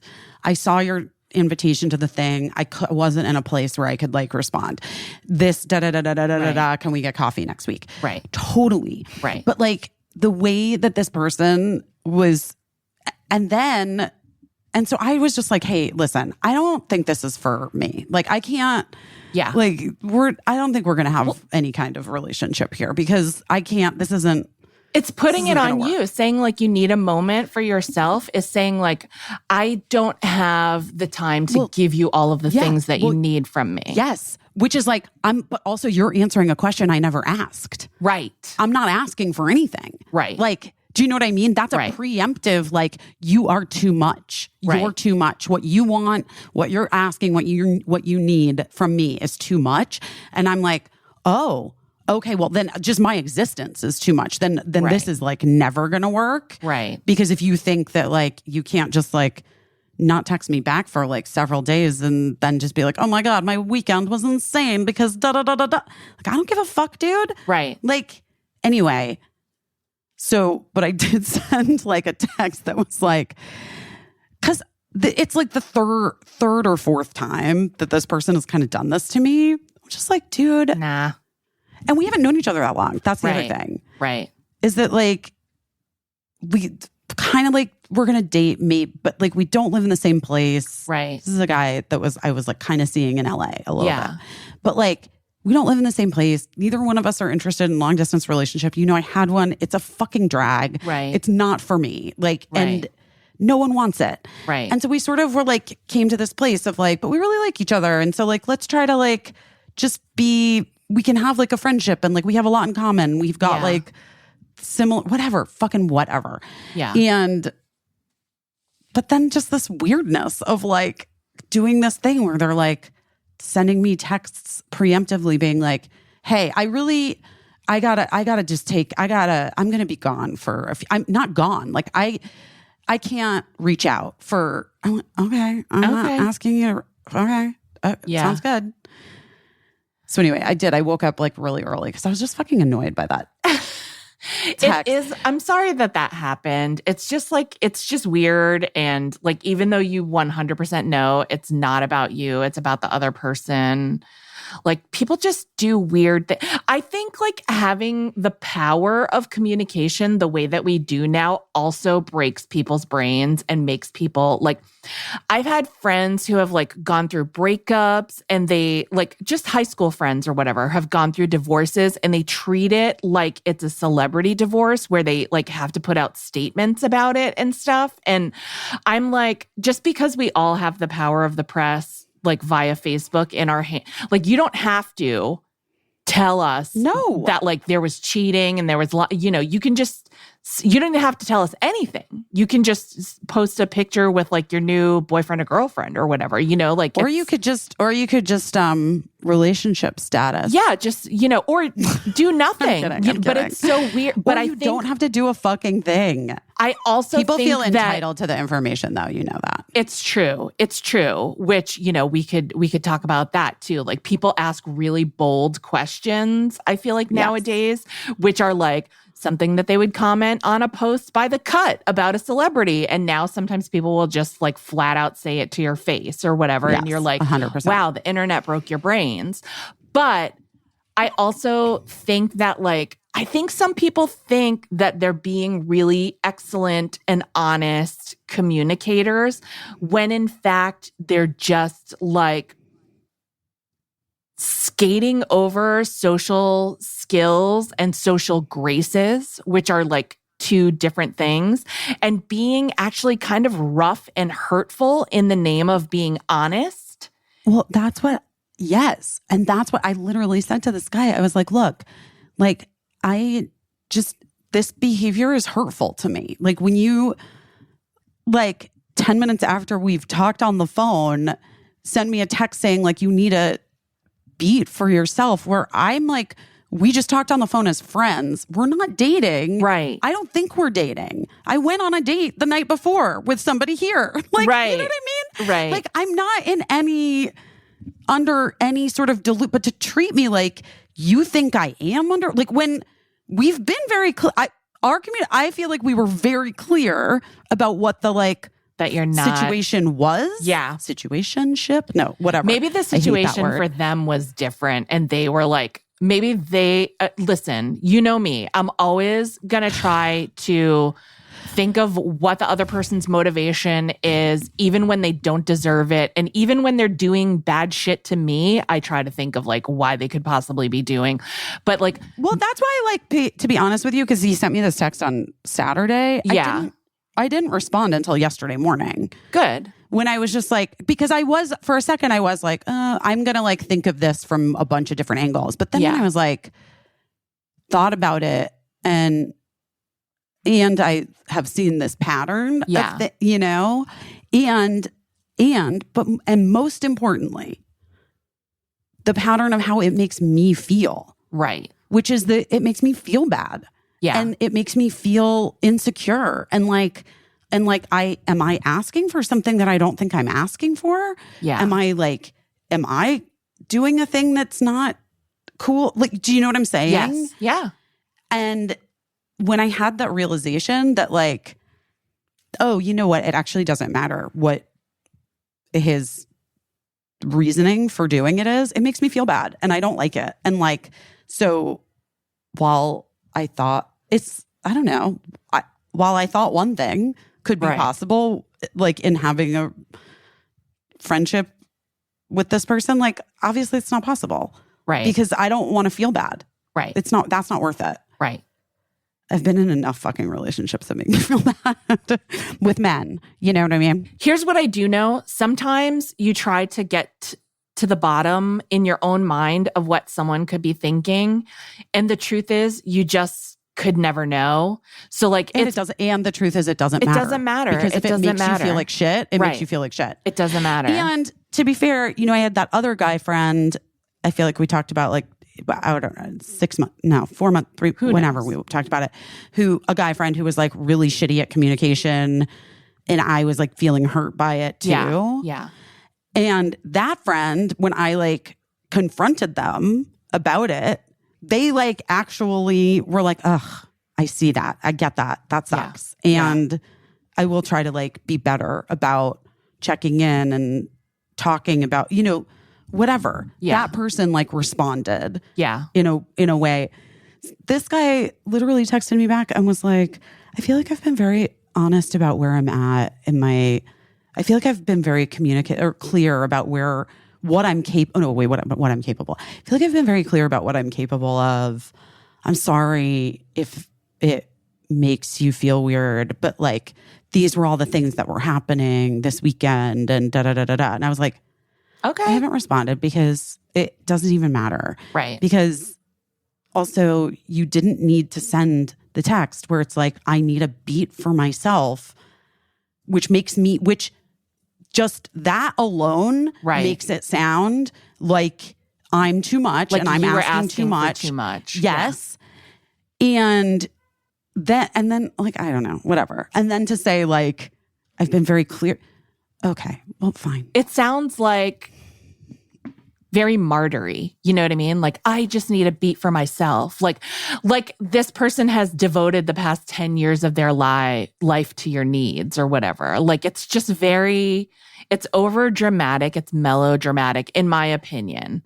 And I don't know what your half of, like, whatever preceded him saying this or whatever, but I'm telling you, like, it just sounds to me like it's all this person. Like, maybe what was going on in his mind between the two of you is different than what you even understand. Like maybe he had a different vision for what your relationship was or whatever. Or maybe he's like the kind of person that just can't handle a benign conversation with a friend without like taking on every piece of emotional baggage. I don't know, but that's about him. It's not about you, you know, Right. like. Which is what I said. I'm like, I didn't respond to his non-response really to my thing, but I was just like, Okay. I get that this isn't about me, but it makes me feel a way, and that is about me. Yeah. And so I have to like pull the plug on this because I don't want to like feel bad. It's not worth it for me to feel bad. I'm like, I have enough I feel bad about all the time, guys. Right. I don't need some fucking, as the kids say, I'm not going to say it. I'm not going to say it. I'm not going to say it. What were you going to say? I'm not going to say it. You don't need any Bush League power moves in like a pen pal situationship. No. Fuck that. No. Fuck it. Fuck that. Fuck it. It also like stuff like that. I do think like, you know, I have a tendency to do that with like people that I meet in a way to like date or become romantic with. And then I like, that doesn't work out. And so then I just like become friends with them. And I do that a lot because I don't know why I do that a lot, but I do. Yeah. But I think because because I like people and like I like having friends and I make friends a lot. I make new friends a lot. And so I guess I've sort of viewed this last period of time in my life as like, oh, maybe I can also meet people that I can be friends with or whatever. Yeah. But yeah, I think that it gets too confusing sometimes for maybe everyone involved, you know? Yeah. Because even if it's like I'm being too sensitive because we did like each other. Yeah. In the beginning, you know, like because we do like each other or did like each other in that way or like whatever to date first. But it doesn't matter. It actually doesn't matter if I'm being too sensitive or whatever. It just, I don't know. Again.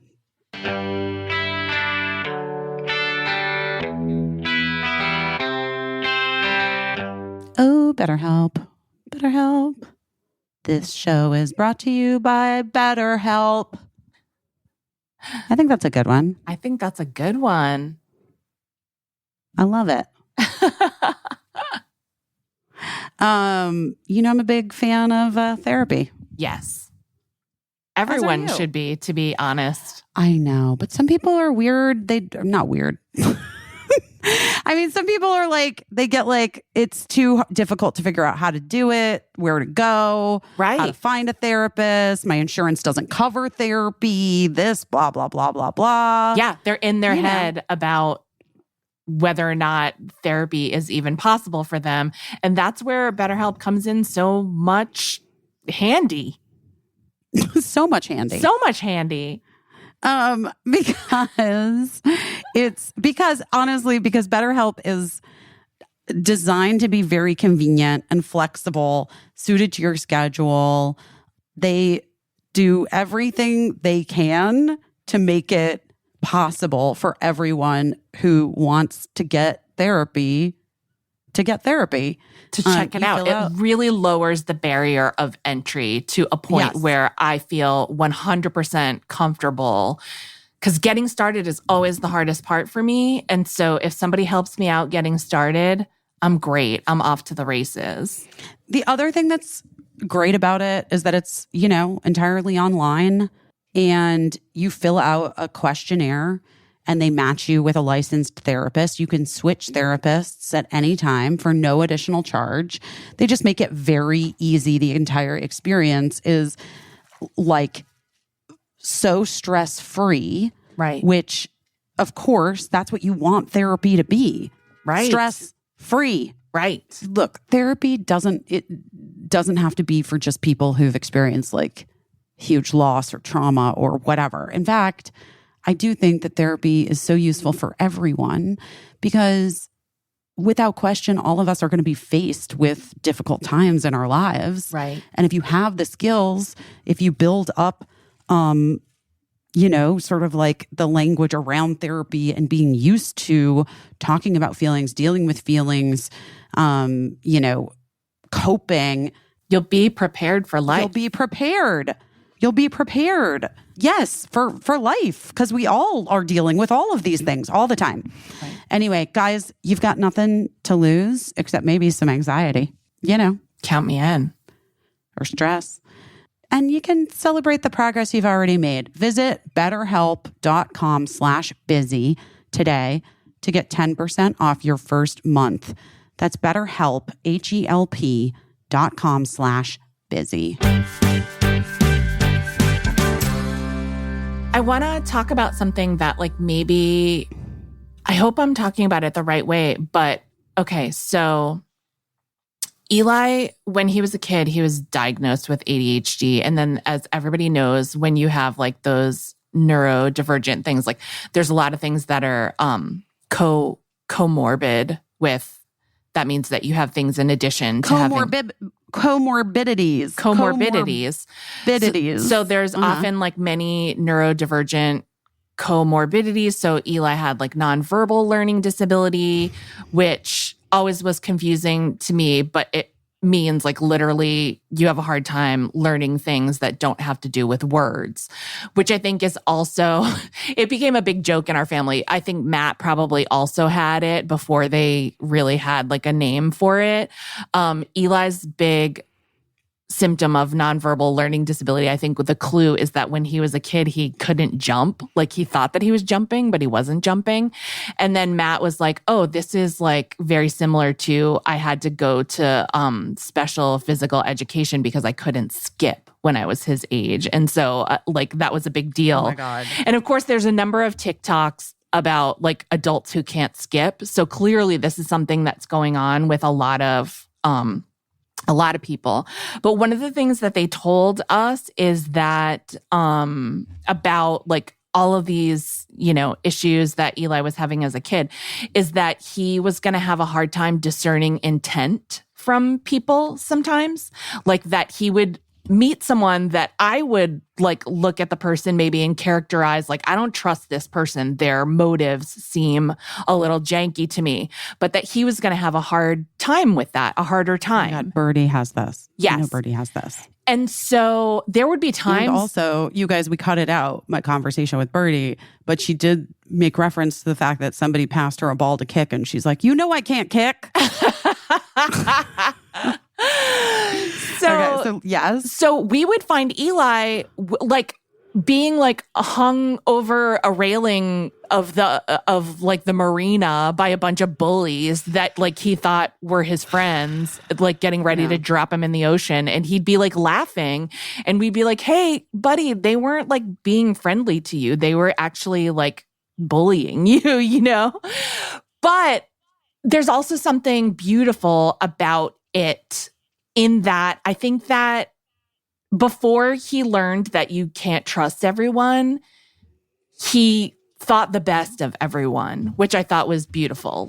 Even a misunderstood bully, Eli would come to them with an open heart and be like, maybe I can be friends with this person, And I think over time it was a shame because he learned that you can't just trust everyone, and that you do have to try to protect yourself the best way that you can. And I think for him, it manifested in the fact that he always hung out with adults a lot more than he did kids, because for the most part, moms aren't going to bully you and dangle you over the ocean, the way that maybe some guys in your class are gonna. That's why Birdie prefers adults. Yes.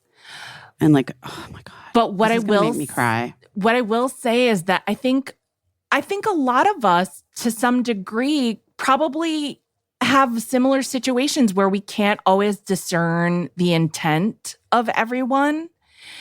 And it's especially hard when you're going through a big change in your life. And also, I think that we're all craving some novelty in our lives because we've been you know that Sorry, go ahead. No, I was just going to say, we've all been trapped in our houses and trapped in pandemics and various like tragedies, you know? But I think that also like your life is changing. Like you're getting out of a marriage and entering into the dating scene. And I do think that, well, we've talked about this before. You're a little bit of a runner. You like novelty and you, like you just said, you like to meet new people.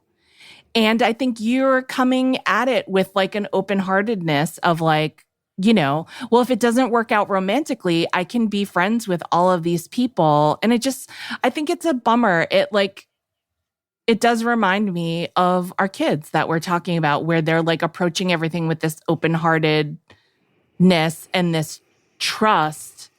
Well, except that mine is the opposite. I always assume that people have bad intentions. And honestly, so does Birdie at this point. Yeah, she well, doesn't that's what I'm understand. saying. Yes. She doesn't understand, can't really. Okay.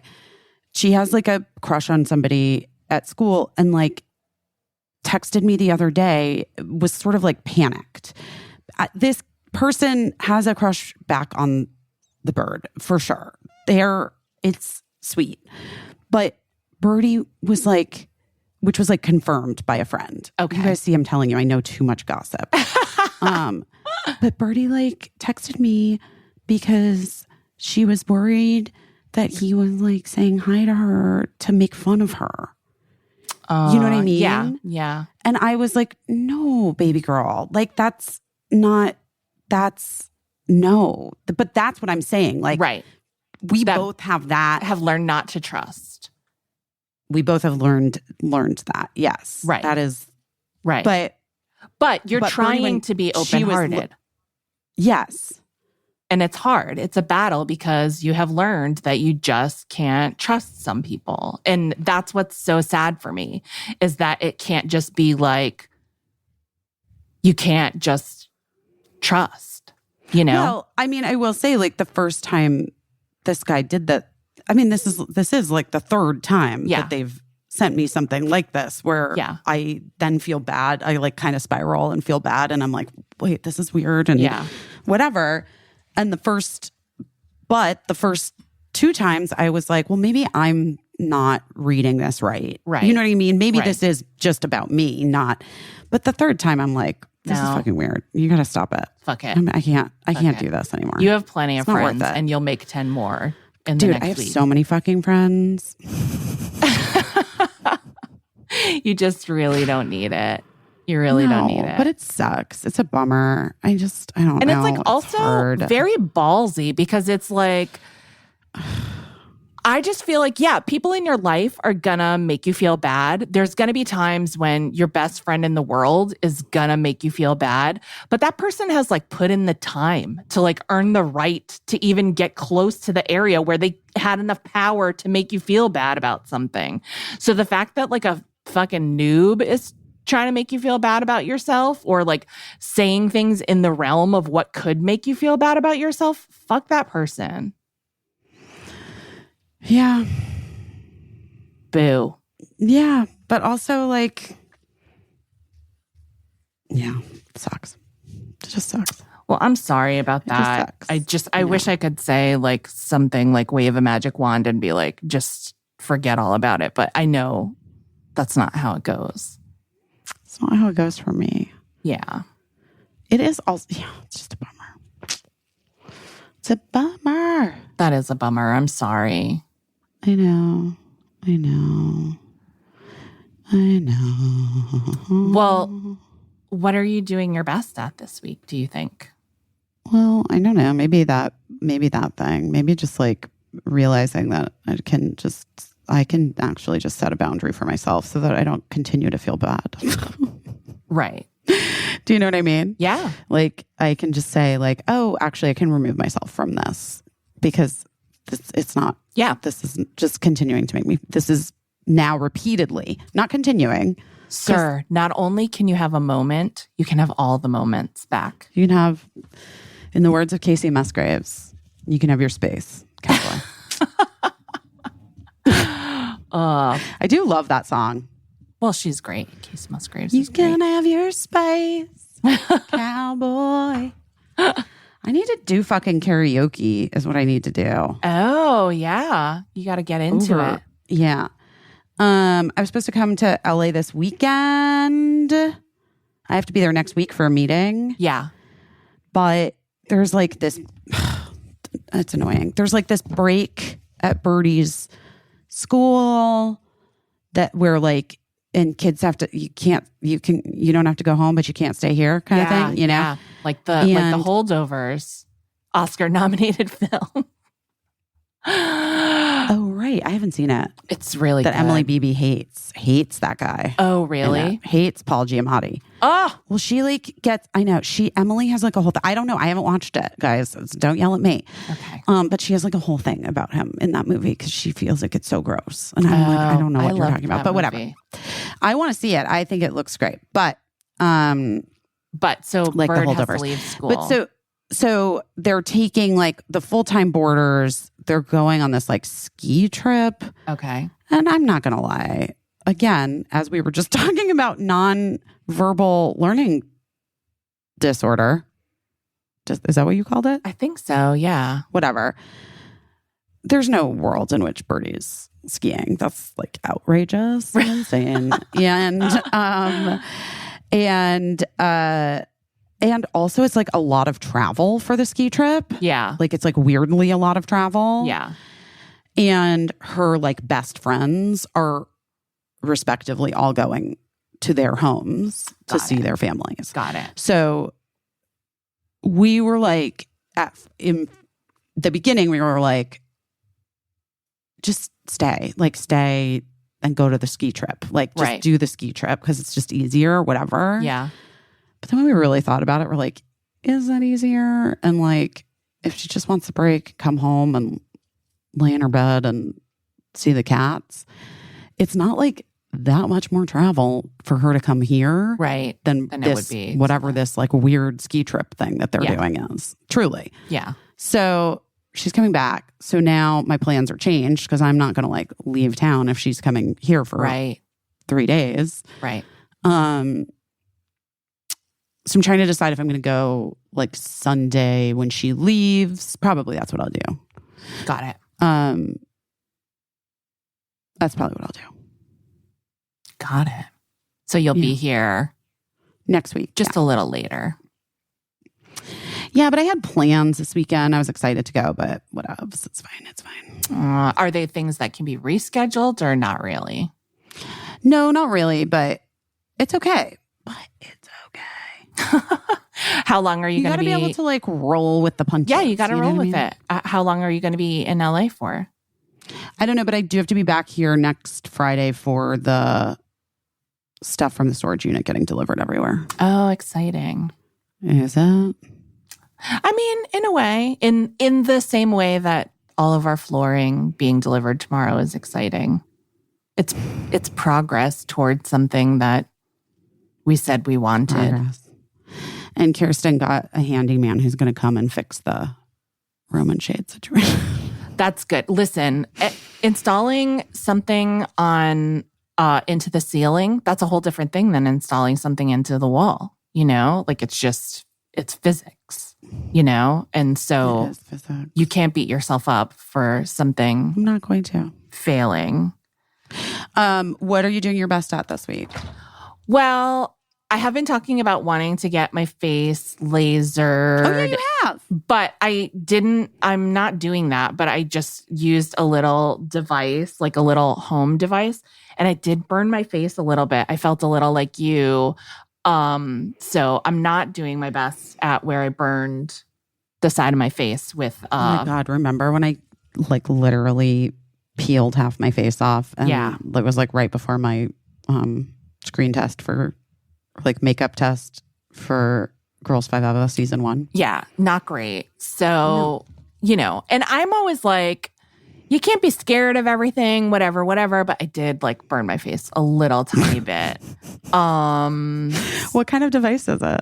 It's like, I don't even want to say the company because like it, but it's a laser. It's a at-home laser Fucking love anti-aging it. device. And I probably used it improperly, like if I'm being honest, or like or I'm too sensitive. Who knows? Who the fuck knows? But I did burn myself a little bit. Now, will I stop doing it? That's the question. That's the question.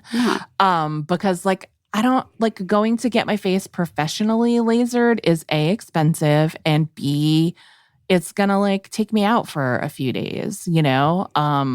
Do I ever go anywhere where it would matter that my face was all crusted up and fell off? No, but still, when I got it done would be immediately before I would like have somewhere to go for one time in my life.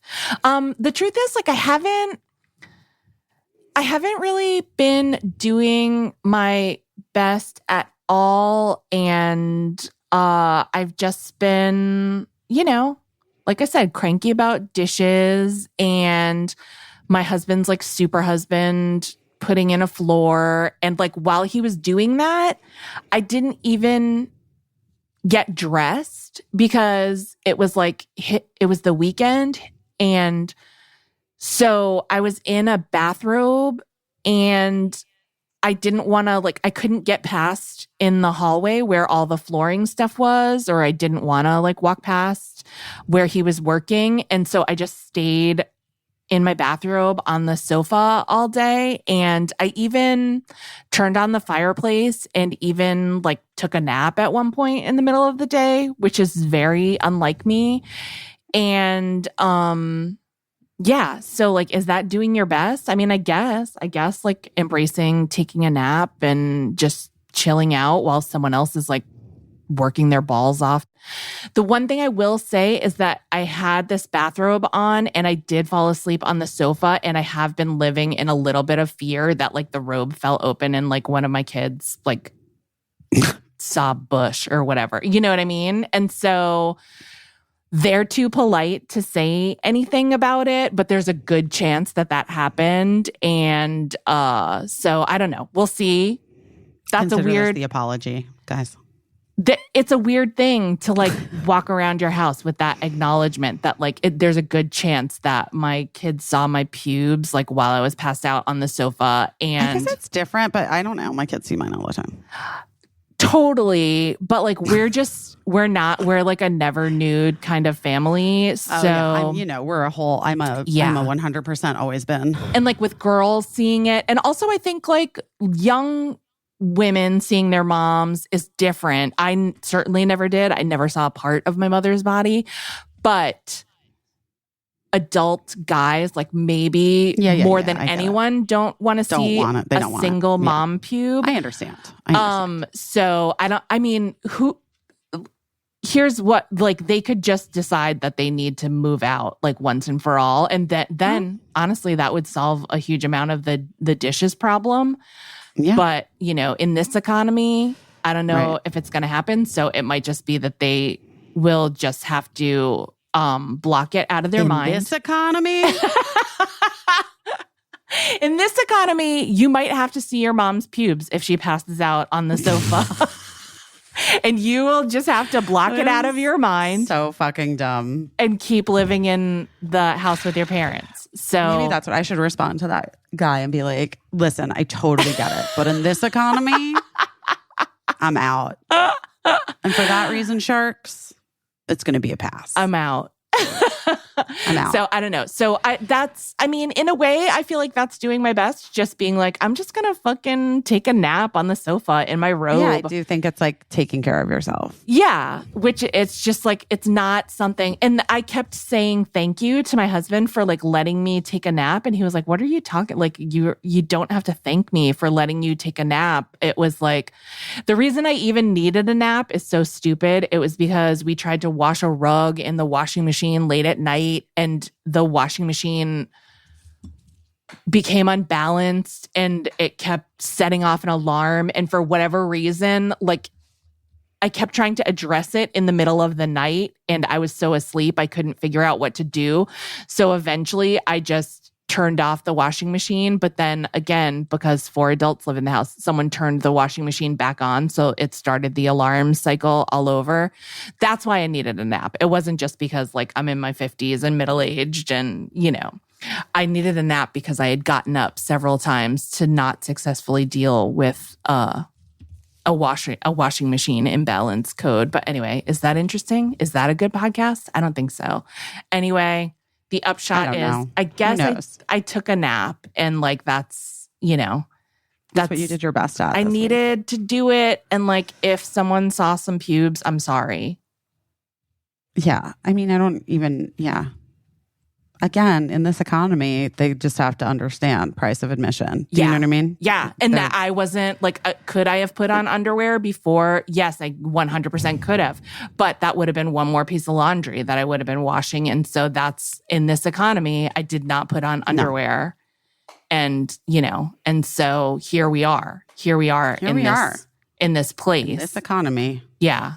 And so now for the rest of the week, I'll just have to do my best, hoping that like, you know, that I can get over the idea that I might have flashed someone in my family who didn't want to get flashed, and like just trying to forget about it and like move past it and live with it, and like hoping that they can too. And, you know, it's just where we are.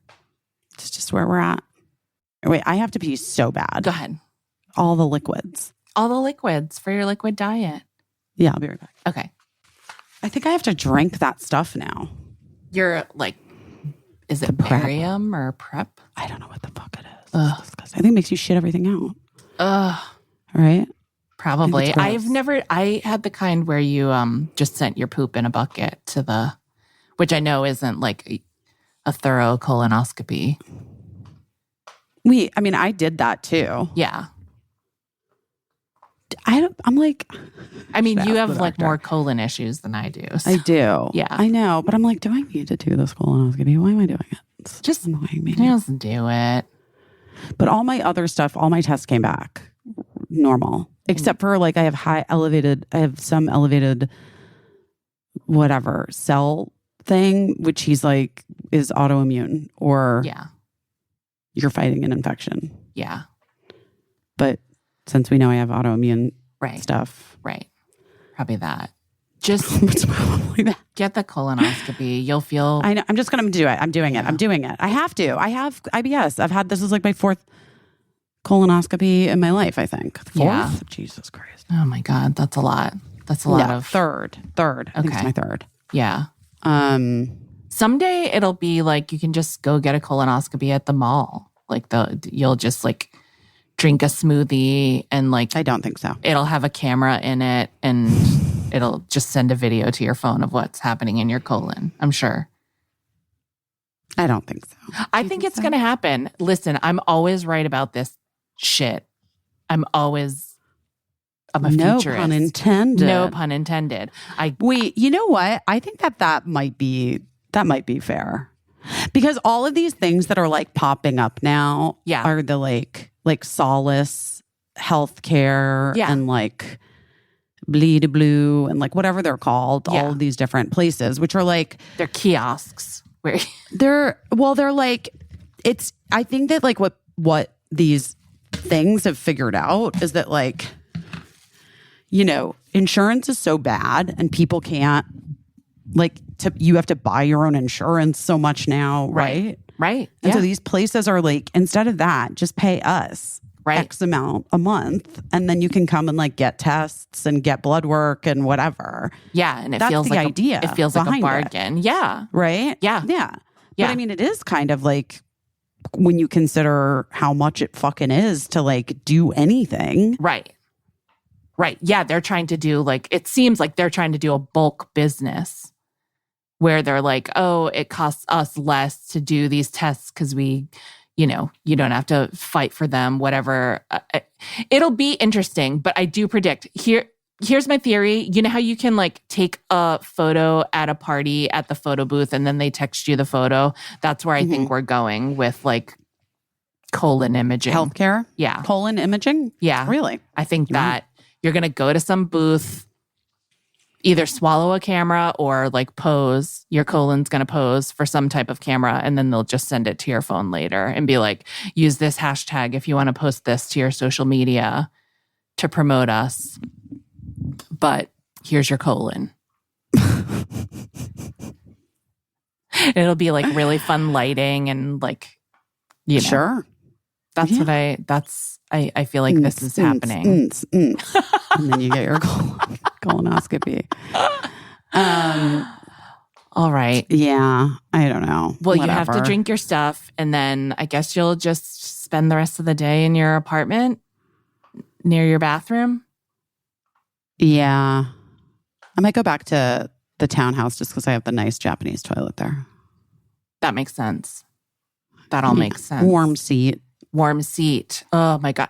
Oh, I'm so glad to have the warm seated toilet back after the floor installation, because here I am like, we had to use the boys' bathroom, and like, Gross. No offense, boys, but like their toilet isn't as fancy as the one that we bought with credit card points.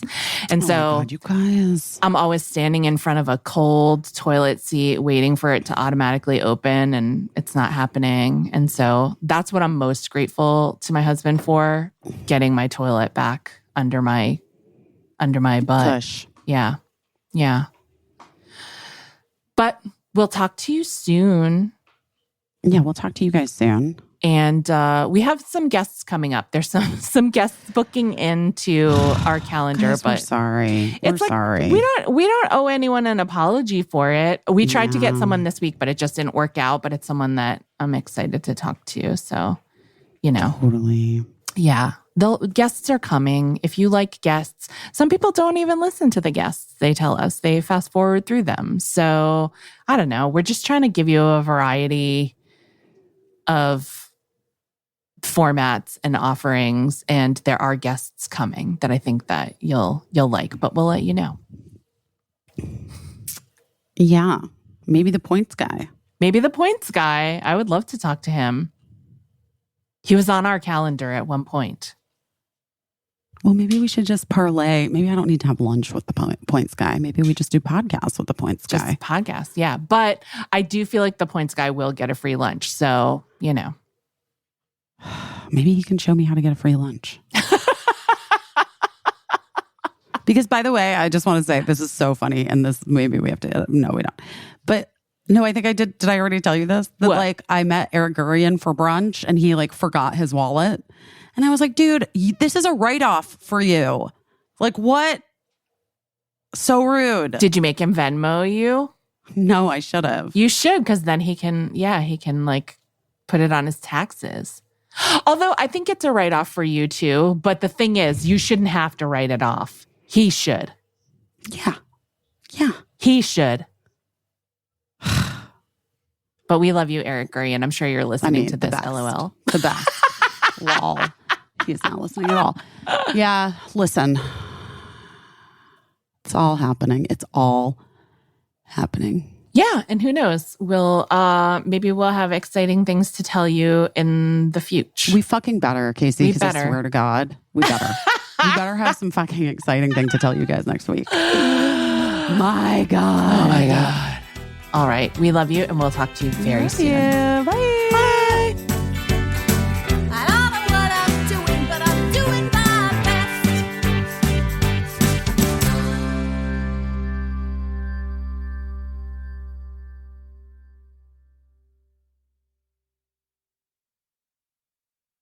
Oh no.